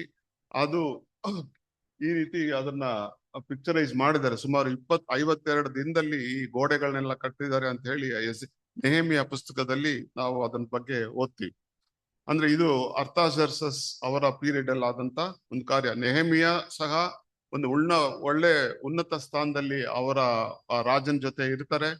ಸೊ ಅವನು ಅರ್ಥಾಜರ್ಸಸ್ ಅವನ ಮುಖ ನೋಡಿ ಯಾಕೆ ಈ ತರ ಸಪ್ಪಗಿದ್ಯಾ ಅಂತ ಕೇಳಿದಾಗ ಅವನು ಹೇಳ್ತಾನೆ, ನಾನು ದೇವ್ರು ನಮಗೆ ಕೊಟ್ಟಂತ ಯೆರೂಸಲೇಮ್ ಏನಾಗಿದೆ, ಬಿದ್ದೋಗಿದೆ ಅಂತಂದಾಗ ಪೂರ್ತಿ ಅದಕ್ಕೆ ಬೇಕಾಗಿರುವ ಸಾಮಾನುಗಳು, ಅದಕ್ಕೆ ಬೇಕಾಗಿರುವಂತ ಎಲ್ಲಾ ವಸ್ತುಗಳನ್ನೆಲ್ಲ ಕೊಟ್ಟು, ಜೊತೆಲಿ ಸೈನಿಕರನ್ನು ಸಹ ಕೊಟ್ಟು ಅವನು ಹೋಗಿ ಅದನ್ನ ಕಟ್ಟುವುದಕ್ಕೋಸ್ಕರ ಆತನಿಗೆ ಪರ್ಮಿಷನ್ ಜೊತೆನಲ್ಲಿ ಮೆಟೀರಿಯಲ್ಸ್ ನ ಕೊಟ್ಟು ಕಳಿಸೋದನ್ನ ನಾವು ನೆಹೆಮಿಯ ಪುಸ್ತಕದಲ್ಲಿ ನೋಡ್ತೀವಿ. ಸೊ ಆ ನಂತರ ಬಂದಿದ್ದು ಗ್ರೀಕ್ ರಾಜ್ಯ. ಅದು ಅಂದ್ರೆ ಮುಂದೆ ಏನೇನಾಯ್ತು, ಮೀದಿಯೋ ಪರ್ಷಿಯಾದ ಒಂದು ಚರಿತ್ರೆ ಮುಕ್ತಾಯ ಆಗುತ್ತೆ. ಅದಾದ ನಂತರ ಗ್ರೀಕ್ ರಾಜ್ಯ, ಅಲೆಕ್ಸಾಂಡರ್ ದ ಗ್ರೇಟ್, ಅವನ್ ಬಂದು ಮೀದಿಯೋ ಪರ್ಷಿಯಾವನ್ನ ಆಕ್ಯುಪೈ ಮಾಡಿ ತನ್ನ ರಾಜ್ಯವನ್ನ ಎಸ್ಟಾಬ್ಲಿಷ್ ಮಾಡ್ತಾರೆ. ಅದು ಡ್ಯಾನಿಯಲ್ ಪುಸ್ತಕದಲ್ಲಿ ಅದು ಸಹ ಅದರ ಪ್ರವಾದನೆ ನಾವು ನೋಡ್ತೀವಿ. ಗ್ರೀಕ್ ರಾಜ್ಯ ಅಲೆಕ್ಸಾಂಡರ್ ದ ಗ್ರೇಟ್ ನಂತರ 4 ಭಾಗವಾಗಿ ಚೆದರೋಗುತ್ತೆ. ಅದು ಈ 4 ಭಾಗ: ಕ್ಯಾಸಾಂಡರ್, ಆಂಟಿಗೋನಸ್, ಸೆಲ್ಯೂಕಸ್ ಮತ್ತೆ ಟಾಲಮಿ. ಇದು ಈಜಿಪ್ಟ್, ಪ್ರೆಸೆಂಟ್ ಡೇ ಈಜಿಪ್ಟ್ ಇದು. ಸೊ ಯೇಸು ಕ್ರಿಸ್ತನು ಬರುವಂತ ಸಮಯದಲ್ಲಿ ಗ್ರೀಕ್ ರಾಜ್ಯ ಸಹ ಇರೋದಿಲ್ಲ. ಯಾವ್ದು ಬರುತ್ತೆ ಅವಾಗ? ಆ ನಂತರ ಬಂದಂತದ್ದು ರೋಮ್ ರಾಜ್ಯ. ಸೊ ಇದು ರೋಮ್ ರಾಜ್ಯ, ಅದು ಬಹಳ ದೊಡ್ಡದಾದಂತ ಒಂದು ರಾಜ್ಯ. ಸೊ ಇದು ಇಸ್ರೇಲ್ ಇಷ್ಟೇ ಇರೋದು, ರೋಮ್ ರಾಜ್ಯದಲ್ಲಿ ಇಷ್ಟೇ ಇರೋದು. ಆದ್ರೆ ಆಗ ಯೇಸು ಕ್ರಿಸ್ತನ ಪೀರಿಯಡ್ ಅಲ್ಲಿ ಬೇರೆ ಎಲ್ಲಾ ಪ್ರಾವಿನ್ಸಸ್ ಅಷ್ಟು ತೊಂದರೆ ಆಗ್ಲಿಲ್ಲ ಈ ರೋಮ್ ಎಂಪೈರ್ಸ್ಗೆ ಅಥವಾ ರೋಮನ್ ಎಂಪರರ್ಸ್ಗೆ. ಇಲ್ಲಿ ಯಾವಾಗ ಯೇಸು ಕ್ರಿಸ್ತನ್ ಬಂದಾಗ ಆ ಯಹೂದ್ಯರಲ್ಲಿ ಈ ಯೇಸು ಕ್ರಿಸ್ತನ ಎದುರಾಗಿನೇ ಅವ್ರು ಮಾಡುವಂತ ಕೆಲವು ಕಾರ್ಯಗಳಿಂದ ರೋಮ್ ಎಂಪೈರ್ಗೆ ಒಂದು ರೀತಿ ಭಯ, ಇಲ್ಲೇನಾದ್ರೂ ಸಿವಿಲ್ ಅನ್ರೆಸ್ಟ್ ಆದ್ರೆ ಜನಗಳಲ್ಲಿ ತೊಂದರೆ ಇದು ಗಲಾಟೆಗಳಾದ್ರೆ ತಮ್ಮ ಒಂದು ಎಂಪೈರ್ಗೆ ಪ್ರಾಬ್ಲಮ್ ಆಗುತ್ತೆ ಅಂತ ಹೇಳಿ ಆ ಪಿಲಾತನು ಮತ್ತೆ ಆ ಹೇರೋದನ್ನ ಏನ್ ಮಾಡ್ತಾರೆ, ಆತನ್ನ ಗಲ್ಲಿಗೆ ಹಾಕೋದಿಕ್ಕೆ, ಅವನ ಮೇಲೆ ಯಾವ ದೋಷಣೆ ಇಲ್ದಿದ್ರು ಸಹ ಯೇಸು ಕ್ರಿಸ್ತನ್ನ ಗಲ್ಲಿಗೆ ಹಾಕೋದಿಕ್ಕೆ ಅವ್ರ ಅಪ್ಪಣೆ ಕೊಡ್ತಾರೆ ಅಥವಾ ಅನುಮತಿ ಮಾಡ್ತಾರೆ. ಮತ್ತೆ ಆ ಯೇಸು ಕ್ರಿಸ್ತನ ಒಂದು ಪೀರಿಯಡ್ ಅಲ್ಲಿ ಆದಂತ ಒಂದು ವಿಷಯ, ಆ 3 ಜನ ಬಂದಂತದ್ದು ಮ್ಯಾಜೈ, ಅದರ ವಿಷಯ 2ನೇ ಅಧ್ಯಾಯ ಮತ್ತಾಯ 1 ಮತ್ತು 2ನೇ ವಚನ. ಅರಸನಾದ ಹೆರೋದನ ದಿನಗಳಲ್ಲಿಯೂ ಯೂದಾಯ ಸೀಮೆಯ ಬೆತ್ಲಹೇಮ್ ಎಂಬ ಊರಲ್ಲಿ ಯೇಸು ಹುಟ್ಟಿದಾಗ ಮೂಡನ ದೇಶದ ಜೋಯಿಷರು ಯೆರೂಸಲೇಮಿಗೆ ಬಂದು, ಯೆಹೂದ್ಯರ ಅರಸನಾಗಿ ಹುಟ್ಟಿದವನು ಎಲ್ಲಿದ್ದಾನೆ? ಆತನನ್ನು ಸೂಚಿಸುವ ನಕ್ಷತ್ರವನ್ನು ನಾವು ಮೂಡನ ದೇಶದಲ್ಲಿ ಕಂಡು ಆತನಿಗೆ ಅಡ್ಡ ಬೀಳುವುದಕ್ಕೆ ಬಂದೆವು ಅಂದನು. ಸೊ ಈ 3 ಜನ ಜೋಯಿಸರು ಮೂಡಣ ಪ್ರದೇಶ ಅಂತ ಹೇಳಲ್ಪಟ್ಟಿದೆ. ಹಿಸ್ಟೋರಿಯನ್ಸ್ ಅದಕ್ಕೆ ಇವರು ಮೋಸ್ಟ್ ಲೈಕ್ಲಿ ಪರ್ಷಿಯಾ ಇಂದಾನೆ ಬಂದಿರ್ಬೇಕು ಅನ್ನುವಂತ ವಿಷಯ ಹೇಳ್ತಾರೆ. ಯಾಕಂದ್ರೆ ಮೂಡಣ ದೇಶ ಆಗ ಪ್ರಬಲವಾಗಿದ್ದಂಥದ್ದು, ಮತ್ತೆ ಈ ರೀತಿಯಾದಂತ ಜ್ಞಾನ ಇರುವಂತ ಜೋಯಿಸರು ಆ ಒಂದು ದೇಶದಲ್ಲೇ ಇದ್ದಂತ ಕಾರಣ ಆ 3 ಜನ ಪರ್ಷಿಯಾ ಇಂದಾನೆ ಬಂದಿರ್ಬೇಕು ಅನ್ನೋದನ್ನ ಹಿಸ್ಟೋರಿಯನ್ಸ್ ಅದ್ರ ಬಗ್ಗೆ ಹೇಳ್ತಾರೆ. ಅವರು ಯೇಸು ಕ್ರಿಸ್ತನಿಗೆ ಒಂದು ರೀತಿನಲ್ಲಿ ಆತನಿಗೆ ಒಂದು ಘನವನ್ನ ಸಲ್ಲಿಸ್ತಾರೆ. 2ನೇ ಅಧ್ಯಾಯ 11ನೇ ವಚನ. ಮತ್ತು ಆ ಮನೆಯೊಳಕ್ಕೆ ಹೋಗಿ ಆ ಕೂಸನ್ನು ಅದರ ತಾಯಿಯಾದ ಮರಿಯಳ ಬಳಿಯಲ್ಲಿ ಕಂಡು ಅದಕ್ಕೆ ಸಾಷ್ಟಾಂಗ ನಮಸ್ಕಾರ ಮಾಡಿ ತಮ್ಮ ಗಂಟುಗಳನ್ನು ಬಿಚ್ಚಿ ಅದಕ್ಕೆ ಚಿನ್ನ, ಧೂಪ, ರಕ್ತಬೋಳಗಳನ್ನು ಕಾಣಿಕೆಯಾಗಿ ಕೊಟ್ಟರು. ಚಿನ್ನ ಅನ್ಬೇಕಾದ್ರೆ ಯೇಸು ಕ್ರಿಸ್ತನ ಒಂದು ರಾಜನ ಒಂದು ಸ್ವರೂಪ. ಫ್ರಾಂಕಿನ್ಸೆನ್ಸ್, ರಕ್ತಬೋಳ ಅನ್ಬೇಕಾದ್ರೆ ಆತನ ಯಾಜಕ ಒಂದು ಉದ್ಯೋಗವನ್ನ ಮುಂದೆ ನಡೆಸುವಂತ ಒಂದು ಇದಕ್ಕೆ ಛಾಯೆಯಾಗಿ, ಮತ್ತೆ ಇನ್ನೇನ್ ಕೊಟ್ರು? ಅದಕ್ಕೆ ಚಿನ್ನ, ಧೂಪ, ರಕ್ತಬೋಳಗಳನ್ನು ಮಿರ್ ಅಂತ ಹೇಳ್ತಾರೆ. ಅಂದ್ರೆ ಬಿಟ್ಟ ಅದು ಆತನ ಶ್ರಮೆ ಮರಣಗಳನ್ನ ಸೂಚಿಸುವಂತ ಒಂದು ವಸ್ತು. ಸೊ ಇದು ಪರ್ಷಿಯಾ ದೇಶ ಆದ ನಂತರ ಅವರು ಯಾವ ಒಂದು ಧರ್ಮವನ್ನ ಆಚರಣೆ ಮಾಡ್ತಾ ಇದ್ರು ಅಥವಾ ಯಾವ ಒಂದು ರೀತಿ ಫೇತ್ ಇತ್ತು ಅನ್ಬೇಕಾದ್ರೆ ಅವ್ರಿಗೆ ಇದ್ದಂಥದ್ದು what is called as ಜೊರಾಸ್ಟ್ರಿನಿಸಮ್.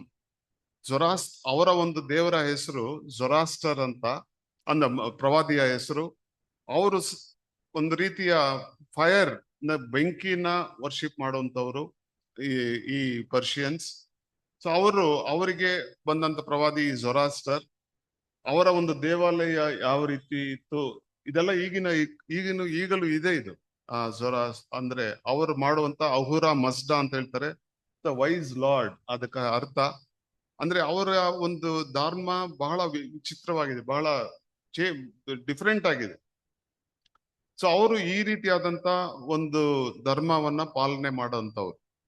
So ಇದು ಸುಮಾರು 3500 ವರ್ಷಗಳ ಹಿಂದೆನೆ ಈ ರೀತಿಯಾದಂತ ಒಂದು ಧರ್ಮ ಆಗ್ಲೇ ಇತ್ತು. ಅಂದ್ರೆ ಯೇಸು ಕ್ರಿಸ್ತನು ಬರೋದಕ್ಕಿಂತ ಮುಂಚೆನೆ ಪರ್ಷಿಯಾ ದೇಶ ಇದ್ದಾಗ ಈ ರೀತಿಯಾದಂತ ಒಂದು ಧರ್ಮವನ್ನ ಅವರು ಒಂದು ಫೇತ್ ಅನ್ನ ಅವರು ನಂಬಿಕೆಯನ್ನು ಇಟ್ಕೊಂಡಿದ್ರು ಅವರು.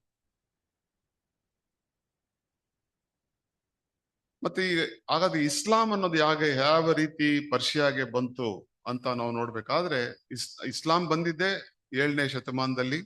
6ನೇ ಶತಮಾನದ ಕಡೆ ಭಾಗ, 7ನೇ ಶತಮಾನದ ಬಿಗಿನಿಂಗ್ ಅಲ್ಲಿ ಮೆಕ್ಕಾ ಮದೀನಾದಲ್ಲಿ ಪ್ರಾಫೆಟ್ ಮೊಹಮ್ಮದ್ ಮುಖಾಂತರ ಇಸ್ಲಾಂ ಬಂತು. ಅದರ ಚರಿತ್ರೆಯಲ್ಲಿ ಬಹಳ ಚೆನ್ನಾಗಿ ಗೊತ್ತಿದೆ ಅದು. 16ನೇ ಶತಮಾನದಲ್ಲಿ ಈ ಇಸ್ಲಾಂ ಕಿಂಗ್ಸ್ ಅವರೇನ್ ಮಾಡ್ತಾರೆ, ಈ ಸಫಾವಿದ್ ಡೈನಾಸ್ಟಿ ಅಂತ ಹೇಳಿ ಅವರು ಇರಾನ್, ಪ್ರೆಸೆಂಟ್ ಡೇ ಇರಾನ್ ಅಂದ್ರೆ ಆಗ ಇದ್ದಂತ ಪರ್ಷಿಯಾ ದೇಶದಲ್ಲಿ ಹೋಗಿ ಅವರು ಈ ಒಂದು ಇಸ್ಲಾಂ ಅನ್ನ ಒಂದು ಅಫಿಷಿಯಲ್ ರಿಲಿಜನ್ ಆಗಿ ಅಲ್ಲಿ ಎಸ್ಟಾಬ್ಲಿಷ್ ಮಾಡ್ತಾರೆ. 16ನೇ ಶತಮಾನದಲ್ಲಿ 16th ಸೆಂಚುರಿ. ಅಂದ್ರೆ ಆಗ ನಮಗೆ ಇಸ್ಲಾಂ ಅಲ್ಲಿ 2 ಮೇಜರ್ ಡಿವಿಷನ್ ಇದೆ. ಒಂದು ಸುನ್ನೀಸ್, ಅದೇ ಮೇಜರ್ ಭಾಗ. ಅದು ಸುಮಾರು 80% ಸುನ್ನೀಸ್. ಎಲ್ಲಾ ದೇಶಗಳು, ಈಗಿರುವಂತ ದೇಶಗಳಲ್ಲಿ ಸುನ್ನಿ ಮುಸ್ಲಿಮ್ಸೇ ಜಾಸ್ತಿ ಇರುವಂತದ್ದು, ಇನ್ಕ್ಲೂಡಿಂಗ್ ಪಾಕಿಸ್ತಾನ್, ಇಂಡೋನೇಷಿಯಾ, ಬೇರೆ ಬೇರೆ ಅರಬ್ ಕಂಟ್ರೀಸ್ ಅಲ್ಲೆಲ್ಲ ನೋಡಬೇಕಾದ್ರೆ ಸುನ್ನೀಸೇ ಜಾಸ್ತಿ ಇರುವಂತದ್ದು. ಶಿಯಾ ಮುಸ್ಲಿಮ್ಸ್ ಬಂದು ಸುಮಾರು 20%, ಅದರಲ್ಲಿ ರಷ್ಯಾ, ಈ ಇರಾನ್ನೇ ಬಹಳ ಮುಖ್ಯವಾದಂತ ಒಂದು ದೇಶ. Lebanon is another country.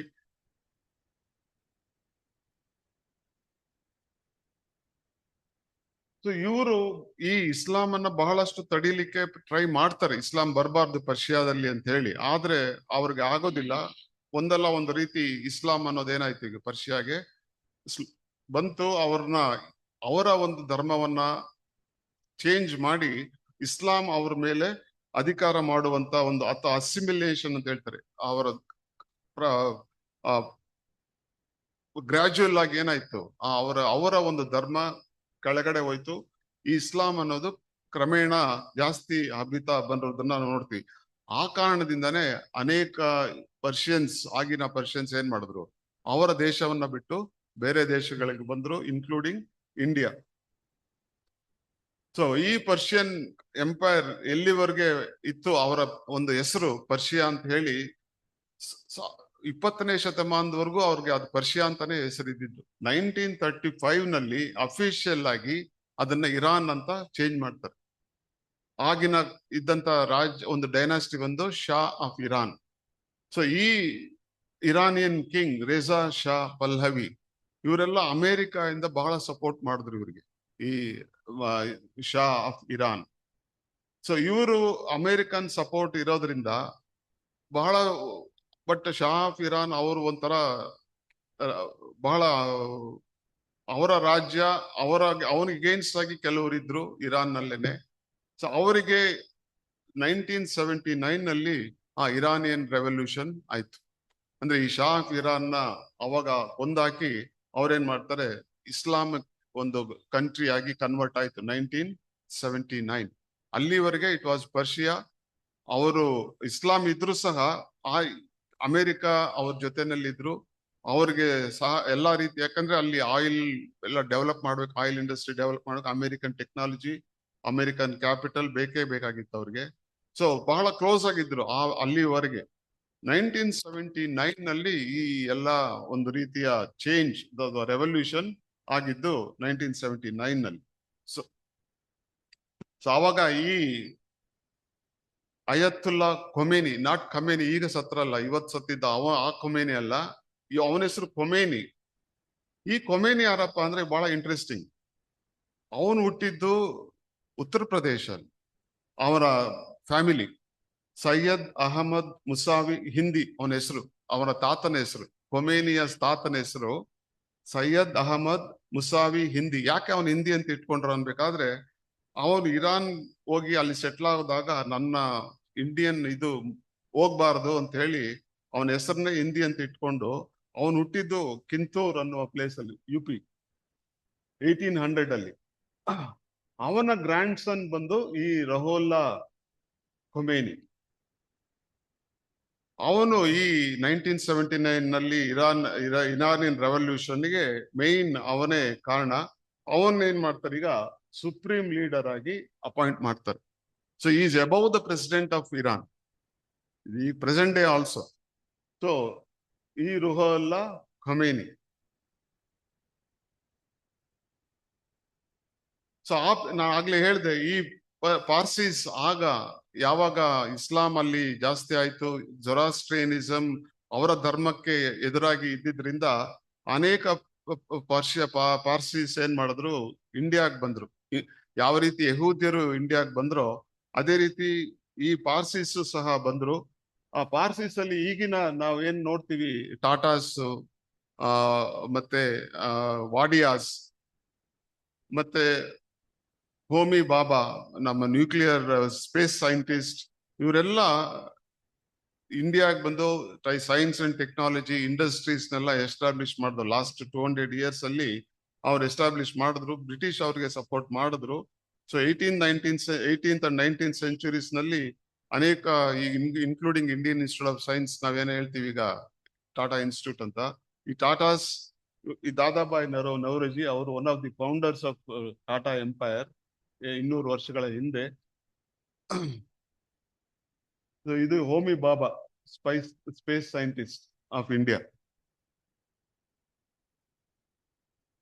ಇನ್ನೊಂದು ಇಂಟ್ರೆಸ್ಟಿಂಗ್ ಏನಪ್ಪಾ ಅನ್ಬೇಕಾದ್ರೆ, ಈ ಶಿಯಾ ಮುಸ್ಲಿಂ ಆಗ್ಲೇ ಹೇಳಿದೆ, ನಾವು ಇದಕ್ಕೆ ಹೋಗ್ತೀವಲ್ಲ, ಯಾವ್ದಕ್ಕೆ, ನಾಗೇನಹಳ್ಳಿಗೆ ತೊಂಡೆಬಾವಿ ಅಂತ ಬರುತ್ತೆ. ತೊಂಡೆಬಾವಿಲಿ ರೈಟ್ ಹೋಗ್ತೀವಿ. ನೀವು ಲೆಫ್ಟ್ ಹೋದ್ರೆ ಅಲ್ಲೊಂದು ವಿಲೇಜ್ ಬರುತ್ತೆ, ಆಲಿಪುರ್ ಅಂತ. ಇನ್ಫ್ಯಾಕ್ಟ್ ಇವತ್ತು ಪೇಪರ್ ನಲ್ಲಿ ಇತ್ತು ಈ ಆಲಿಪುರ್ ಬಗ್ಗೆ. ಸುಮಾರು 1000 ಜನ ಸಿಕ್ಕಾಕೊಂಡಿದಾರಂತೆ ಈಗ ಇರಾನ್ ನಲ್ಲಿ. ಅವರು ಬೇರೆ ಅಲ್ಲಿ ಯಾವ್ದೋ ವಿಸಿಟ್ ಹೋಗಿದ್ರು ಅವರು. ಸೊ ಈ ಖೊಮೇನಿ ಅಲ್ಲಿ ವಿಸಿಟ್ ಮಾಡಿದ್ದಾರೆ. ಅವಾಗ ವಿಸಿಟ್ ಮಾಡಿ ಅಲ್ಲಿ ಸುಮಾರು 20,000 ಜನ ಇದ್ದಾರೆ ಈ ಶಿಯಾ ಮುಸ್ಲಿಮ್ಸ್. ಅವರು ಇದೆಲ್ಲ ಈ ಇದು ಆ ತೊಂಡೆಬಾವಿ ಇರುವಂತ ಒಂದು ಊರಿದು ಆಲಿಪುರ್ ಅಂತ. ಸೊ ಅಲ್ಲಿರುವಂತ ಒಂದು ಮಸೀದಿ, ಅವರ ಒಂದು ಧರ್ಮ, ಅಲ್ಲಿ ಬಹಳ ಇಂಟ್ರೆಸ್ಟಿಂಗ್ ಆಗಿ ಒಂದು ಮದ್ರಾಸ ಎಲ್ಲ ಕಟ್ಕೊಂಡಿದ್ದಾರೆ ಅವರು. ಆ ಹಾ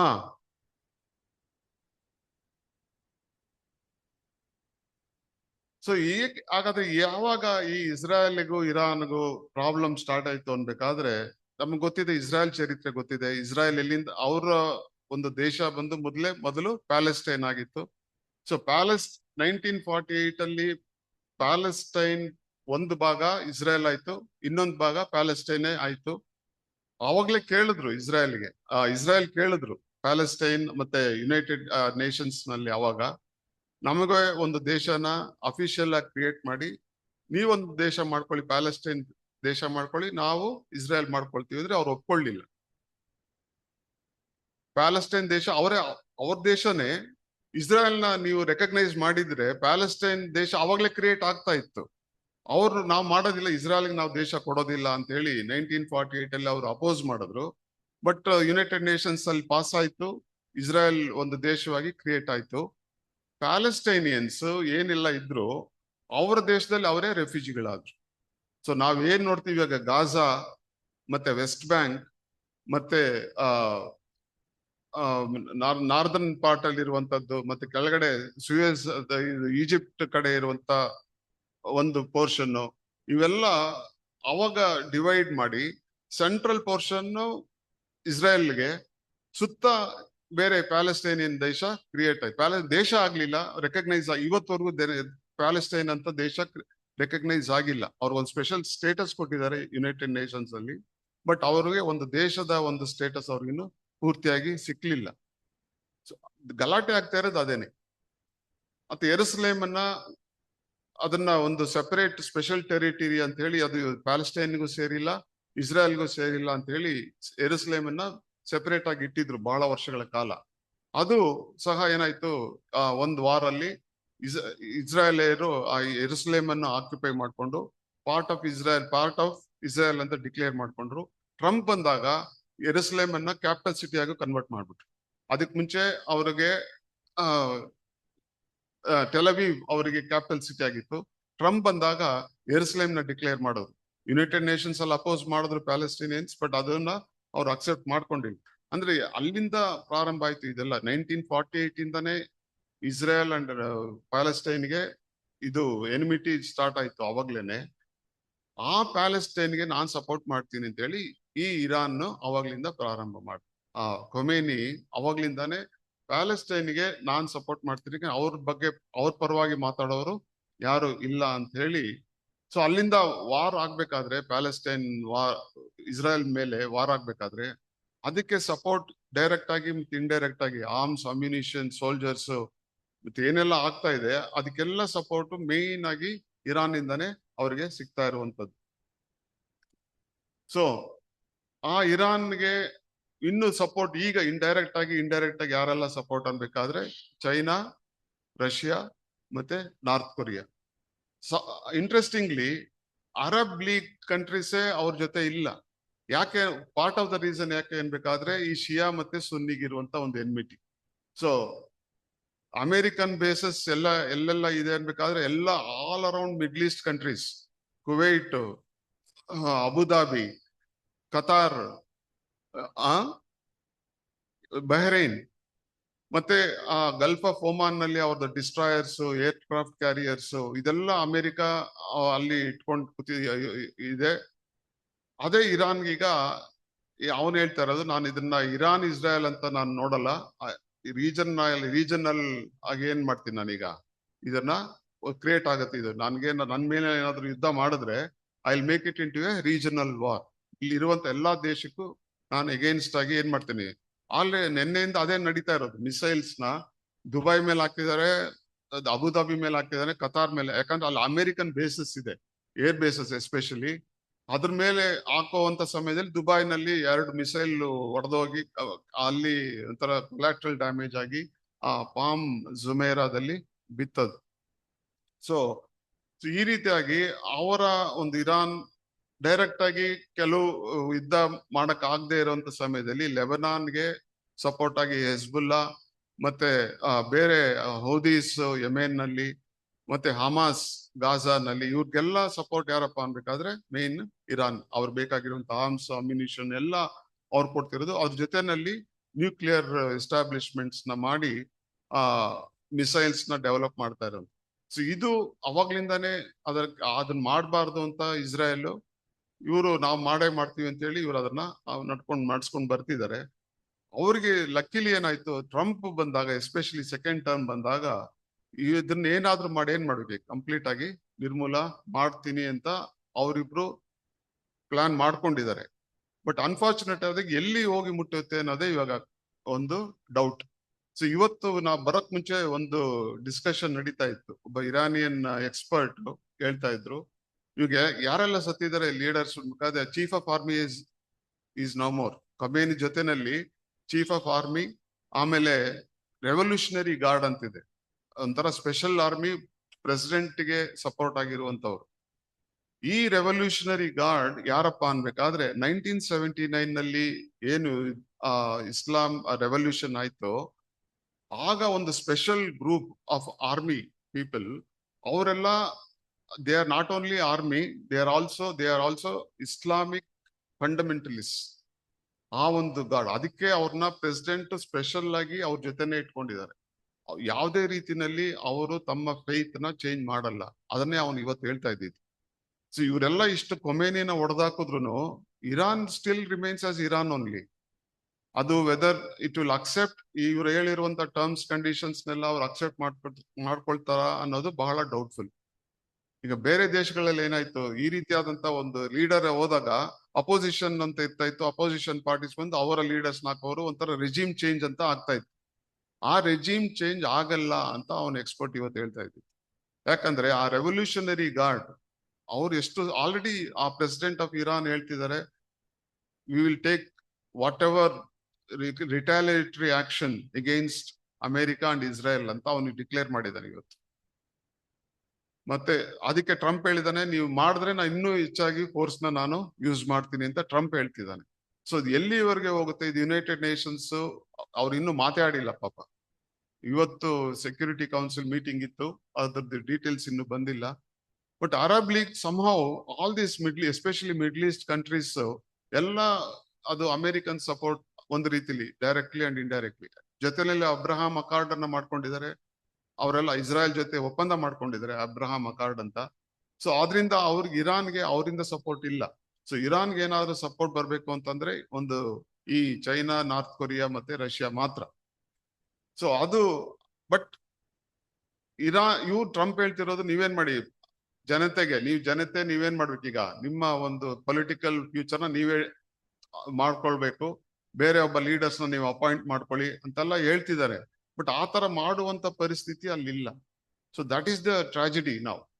ಸೊ ಇಷ್ಟೆಲ್ಲ ಆದ್ರೂ ಏನೆಲ್ಲ ಚೇಂಜ್ ಆಗುತ್ತಾ, ಇಟ್ಸ್ ಡೌಟ್ಫುಲ್ ಸ್ಟಿಲ್. ಅಥವಾ ಇದಿನ್ನೂ ಹೆಚ್ಚಿಗೆ ಆಗಿ ವಾರ್ ಜಾಸ್ತಿ ಆಗಿ ಇನ್ನ ಡಿಸ್ಟ್ರಕ್ಷನ್ ಆದ ನಂತರ ಏನಾದ್ರು ಚೇಂಜ್ ಆಗೋ ಚಾನ್ಸಸ್ ಇದೆಯೋ ಏನೋ ಗೊತ್ತಿಲ್ಲ. ಇದು ಆ ತರ ಒಂದು ಪೊಸಿಷನ್ ಇವಾಗ ಇರಾನ್ ಇರುವಂತ ಒಂದು ಇದು. ಸೊ ಅಲ್ಲಿರುವಂತ ನ್ಯೂಕ್ಲಿಯರ್ ಫೆಸಿಲಿಟೀಸ್ಗೂ ನಿನ್ನೆ ಅಟ್ಯಾಕ್ ಮಾಡಿದ್ದಾರೆ ಕೆಲವು ಸಿಟೀಸ್ ನ. ಬಟ್ ಎಲ್ಲಿವರೆಗೆ ಅದರ ಡೀಟೇಲ್ಸ್ ಇನ್ನೂ ರಿಲೀಸ್ ಮಾಡಿಲ್ಲ. ಸೊ ಹಾಗಾದ್ರೆ ಲಾಸ್ಟ್ ಅಲ್ಲಿ but where is it going to end according to ನಮ್ಮ ಧರ್ಮಶಾಸ್ತ್ರದ ಪ್ರಕಾರ ಇದು ಎಲ್ಲಿ ಹೋಗಿ ಮುಟ್ಟುತ್ತೆ ಅಂತ ನೋಡ್ಬೇಕಾದ್ರೆ ಎಜೆಕಿಯಲ್ 38 ಚಾಪ್ಟರ್ 2-5. ಯೆಹೋವನು ಈ ವಾಕ್ಯವನ್ನು ನನಗೆ ದಯಪಾಲಿಸಿದನು.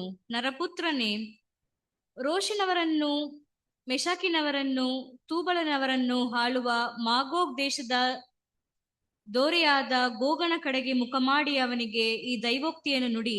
ಕರ್ತನಾದ ಯೆಹೋವನು ಇಂತೆನ್ನುತ್ತಾನೆ, ರೋಷ್, ಮೇಷಕ್, ತೂಬಲ್ ಜನಾಂಗಗಳ ಪ್ರಭುವಾದ ಗೋಗಣೆ, ಆಹಾ, ನಾನು ನಿನಗೆ ವಿರುದ್ಧನಾಗಿ ನಿನ್ನನ್ನು ತಿರುಗಿಸಿ ನಿನ್ನ ದವಡೆಗೆ ಕೊಕ್ಕಿ ಹಾಕಿ ಈಚೆಗೆ ಎಳೆದು ಅಶ್ವರೂಢನೆ, ಖೇಡ್ಯ ಪಾಣಿಗಳು, ಯಾರು ತಪ್ಪದೆ ವಿಚಿತ್ರಾಂಬರರು, ಖಡ್ಗ ಹಸ್ತರು ಆದ ರಾಹುತರ ದೊಡ್ಡ ತಂಡದಿಂದ ಕೂಡಿದ ನಿನ್ನ ಸೈನ್ಯವೆಲ್ಲವನ್ನು ಯಾರು ತಪ್ಪದೆ ಖೇಡ್ಯ ಶಿರಸ್ತ್ರಾಣಧಾರಿಗಳಾದ ಪಾರಸಿಯರು, ಹಾ ಕೂಶ್ಯರು, ಹಾ ಪುಟ್ಯರು ಇವರನ್ನು ಗುಮ್ಮಿ ಗುಮ್ಮಿಯಾಗಿ, ಗೋಮೇರ್ಯರನ್ನು ಉತ್ತರ ದಿಕ್ಕಿನ ಕಟ್ಟಕಡೆಯಿಂದ ಬಂದ ಗುಮ್ಮಿ ಗುಮ್ಮಿಯಾದ ತೋಗ ಮಾರ್ಗದವರನ್ನು, ಅಂತೂ ಅನೇಕ ಜನಾಂಗಗಳನ್ನು ನಿನ್ನೊಂದಿಗೆ ಬರಮಾಡುವೆನು. ಹಾ ಸೊ ಈ ಗೋಗ್ ಸಿದ್ಧವಾಗಿ ಮಾಗೋಗ್ ಅಂತ ಹೇಳ್ಬೇಕಾದ್ರೆ so ಇಲ್ಲಿ ನೋಡಿ ಆ ಈ ಈ 5ನೇ ವಚನದಲ್ಲಿ ಬರುತ್ತದು. ಪರ್ಷಿಯಾ ಅಂದ್ರೆ ಈಗ ಇದು ಇರಾನ್, ಇಥಿಯೋಪಿಯಾ, ಕೂತ್ ಅನ್ಬೇಕಾದ್ರೆ ಈ ಟ್ಯುನೀಷಿಯಾ, ಲಿಬಿಯಾ ಅದೆಲ್ಲ ಬರುತ್ತೆ ಇಲ್ಲಿ ನಾರ್ದರ್ನ್ ಆಫ್ರಿಕಾ. ಇಲ್ಲಿ ಇಸ್ರೇಲ್ ಇರೋದು ಇಷ್ಟೇ ಪೋರ್ಷನ್. ಸೊ ಇವ್ರಿಗೆ ಸುತ್ತ ಇರುವಂತದ್ದು ಮೇಷೇಕ್, ಟೋಬಲ್ ಅನ್ಬೇಕಾದ್ರೆ ಈಗ ಪ್ರೆಸೆಂಟ್ ಡೇ ರಷ್ಯಾ. ಸೊ ಇದೆಲ್ಲ ಇವ್ರಿಗೆ ಅಗೇನ್ಸ್ಟ್ ಆಗಿ ಬರ್ತಾರೆ. ಆ ಗೋಗ್ ಮಾಗೋಗ್ ಅನ್ನುವಂಥದ್ದು ಮುಂದೆ ಆಗುವಂತ ಕೆಲವು ಯುದ್ಧದ ವಿಷಯದಲ್ಲಿ ಇಲ್ಲಿ ಹೇಳಲ್ಪಟ್ಟಿದೆ. ಸೊ ಅದು ಆರ್ಮೆಗಡನ್ ಏನ್ ಆಗ್ಬೋದು 39ನೇ ವಚನ, ಅದೇ ಇಸೈಕೆಲ್ ಅಲ್ಲಿ 38ನೇ ಅಧ್ಯಾಯ 39ನೇ ವಚನ ಅಲ್ಲ ಸಾರಿ ಚಾಪ್ಟರ್ಸ್ ಅಲ್ಲಿ ಬರುತ್ತದು. ಸೊ ಈ 38 ಮತ್ತು 39ನೇ ಅಧ್ಯಾಯಗಳಲ್ಲಿ ಎಸೇಕಿಯಲ್ ನಲ್ಲಿ ಈಗ ಮುಂದೆ ಆಗುವಂತ ಅರ್ಮೆಗದೋನ್ ಯುದ್ಧದ ಬಗ್ಗೆ ಕೆಲವು ವಾಕ್ಯಗಳನ್ನ ಅಲ್ಲಿ ಹೇಳಲ್ಪಟ್ಟಿದೆ. ಬಟ್ ಹಾಗಾದ್ರೆ ಇರಾನ್ಗೆ ಕಡೆಗೆ ಏನಾದ್ರೂ ಒಂದು ರೀತಿಯ ಇದರಿಂದ ಅವರಿಗೆ ಬಿಡುಗಡೆ ಏನಾದ್ರೂ ಇದೆಯಾ ಅನ್ಬೇಕಾದ್ರೆ ಲಾಸ್ಟ್ ಅಲ್ಲಿ ಒಂದು ವಚನವನ್ನ ಅದೇ ಯೆರೆಮೀಯನ ಓದಿದ ಪಾಠದ ಮುಂದೆ ಬರುತ್ತೆ, 39ನೇ ವಚನ. ಇದು ಯೆಹೋವನ ನುಡಿ, ಆದರೂ ಕಟ್ಟಕಡೆಯಲ್ಲಿ ಎಲಾಮಿನ ದುರವಸ್ಥೆಯನ್ನು ತಪ್ಪಿಸುವೆನು. ಸೊ ಅಂದ್ರೆ ದೇವರು ಯಾವ ರೀತಿ ತನ್ನ ಯೋಜನೆಯಲ್ಲಿ ಇದೆಲ್ಲ ಆದ್ರೂ ಸಹ ಒಂದಲ್ಲ ಒಂದು ರೀತಿ ಅವರಿಗೆ ಬಿಡುಗಡೆಯನ್ನ, ಒಂದು ರಕ್ಷಣೆಯನ್ನ ಅವ್ರಿಗೂ ಸಹ ನಾನು ಕೊಡ್ತೀನಿ ಅಂತ ಹೇಳ್ತಾರೆ. 39ನೇ ವಚನ, ಇದು ಯೆಹೋವನ ನುಡಿ, ಹಾ. ಆದರೂ ಕಟ್ಟಕಡೆಯಲ್ಲಿ ಎಲಾಮಿನ ದುರವಸ್ಥೆಯನ್ನು ತಪ್ಪಿಸುವೆನು. ಇದು ಯೆಹೋವನ ನುಡಿ. ಹಾ ನಾನು ಆಗ್ಲೇ ಅನ್ಯ ಜನಾಂಗದವರು ಆಗಿನ ಒಂದು ಆ ಪೆಂತೆಕೋಸ್ದಿಂದಲ್ಲಿ ಇದ್ರು. ಅಂದ್ರೆ ಅನ್ಯ ಜನಾಂಗದವ್ರಿಗೂ ದೇವರು ರಕ್ಷಣೆಯನ್ನ ಕೊಡ್ತಾರೆ ಅನ್ನುವಂಥದ್ದು. ಇದು ಇಸ್ರಾಯೇಲ್ರಿಗೆ ಮಾತ್ರ ದೇವರು ರಕ್ಷಣೆ ಕೊಡ್ತಿಲ್ಲ, ಅನ್ಯ ಜನರಿಗೂ ಅನ್ಯ ಜನಾಂಗಗಳಿಗೂ ಒಂದಲ್ಲ ಒಂದು ರೀತಿಯ ಒಂದು ರಕ್ಷಣೆ, ಅವರಿಗೆ ಒಂದು ರೀತಿಯ ಬಿಡುಗಡೆ ಉಂಟಾಗುತ್ತೆ ಅನ್ನುವಂಥ ವಿಷಯ. ಅಪೊಸ್ತಲರ ಕೃತಿ 2ನೇ ಅಧ್ಯಾಯ 9ನೇ ವಚನ. ಇದು ಹೇಗೆ? Acts of apostles 2nd chapter 9th verse. ಪಾರ್ಥ್ಯರು, ಮೇದ್ಯರು, ಎಲಾಮ್ಯರು, ಮೆಸೊಪೊಟೋಮ್ಯ, ಯೂದಾಯ, ಕಪ್ಪದೋಕ್ಯ, ಪೋಂತ್ಯ, ಆಸ್ಯ ಇವರೆಲ್ಲ ಇದ್ರು. ಆ ಪೆಂತೆಕೋಸ್ಟ್ ದಿವಸ ಮೇಲಂತಸ್ತಿನಲ್ಲಿ ಇರ್ಬೇಕಾದ್ರೆ ಆ ಪವಿತ್ರಾತ್ಮ ಬಂತಲ್ಲ, ಆ ಪೀರಿಯಡ್ ಅಲ್ಲಿ, ಆ ಟೈಮ್ ಅಲ್ಲಿ ಇಲ್ಲಿ ಈ ಪಾರ್ಥಿಯನ್ಸ್, ಮೇದ್ಯರು, ಇಲಾಮ್ಯರು ಅಂದ್ರೆ ಪರ್ಷಿಯನ್ಸ್ ಎಲ್ಲ ಇದಾರಲ್ಲ ಆಲ್ರೆಡಿ. ಅಂದ್ರೆ ದೇವರ ಒಂದು ರಕ್ಷಣೆ ಅಥವಾ ದೇವರ ಒಂದು ಆಶೀರ್ವಾದ ಅನ್ಯ ಜನಾಂಗದವ್ರಿಗೆ ಆಗ್ಲಿಂದಾನೇ ಬಂದ್ಬಿಟ್ಟಿದೆ.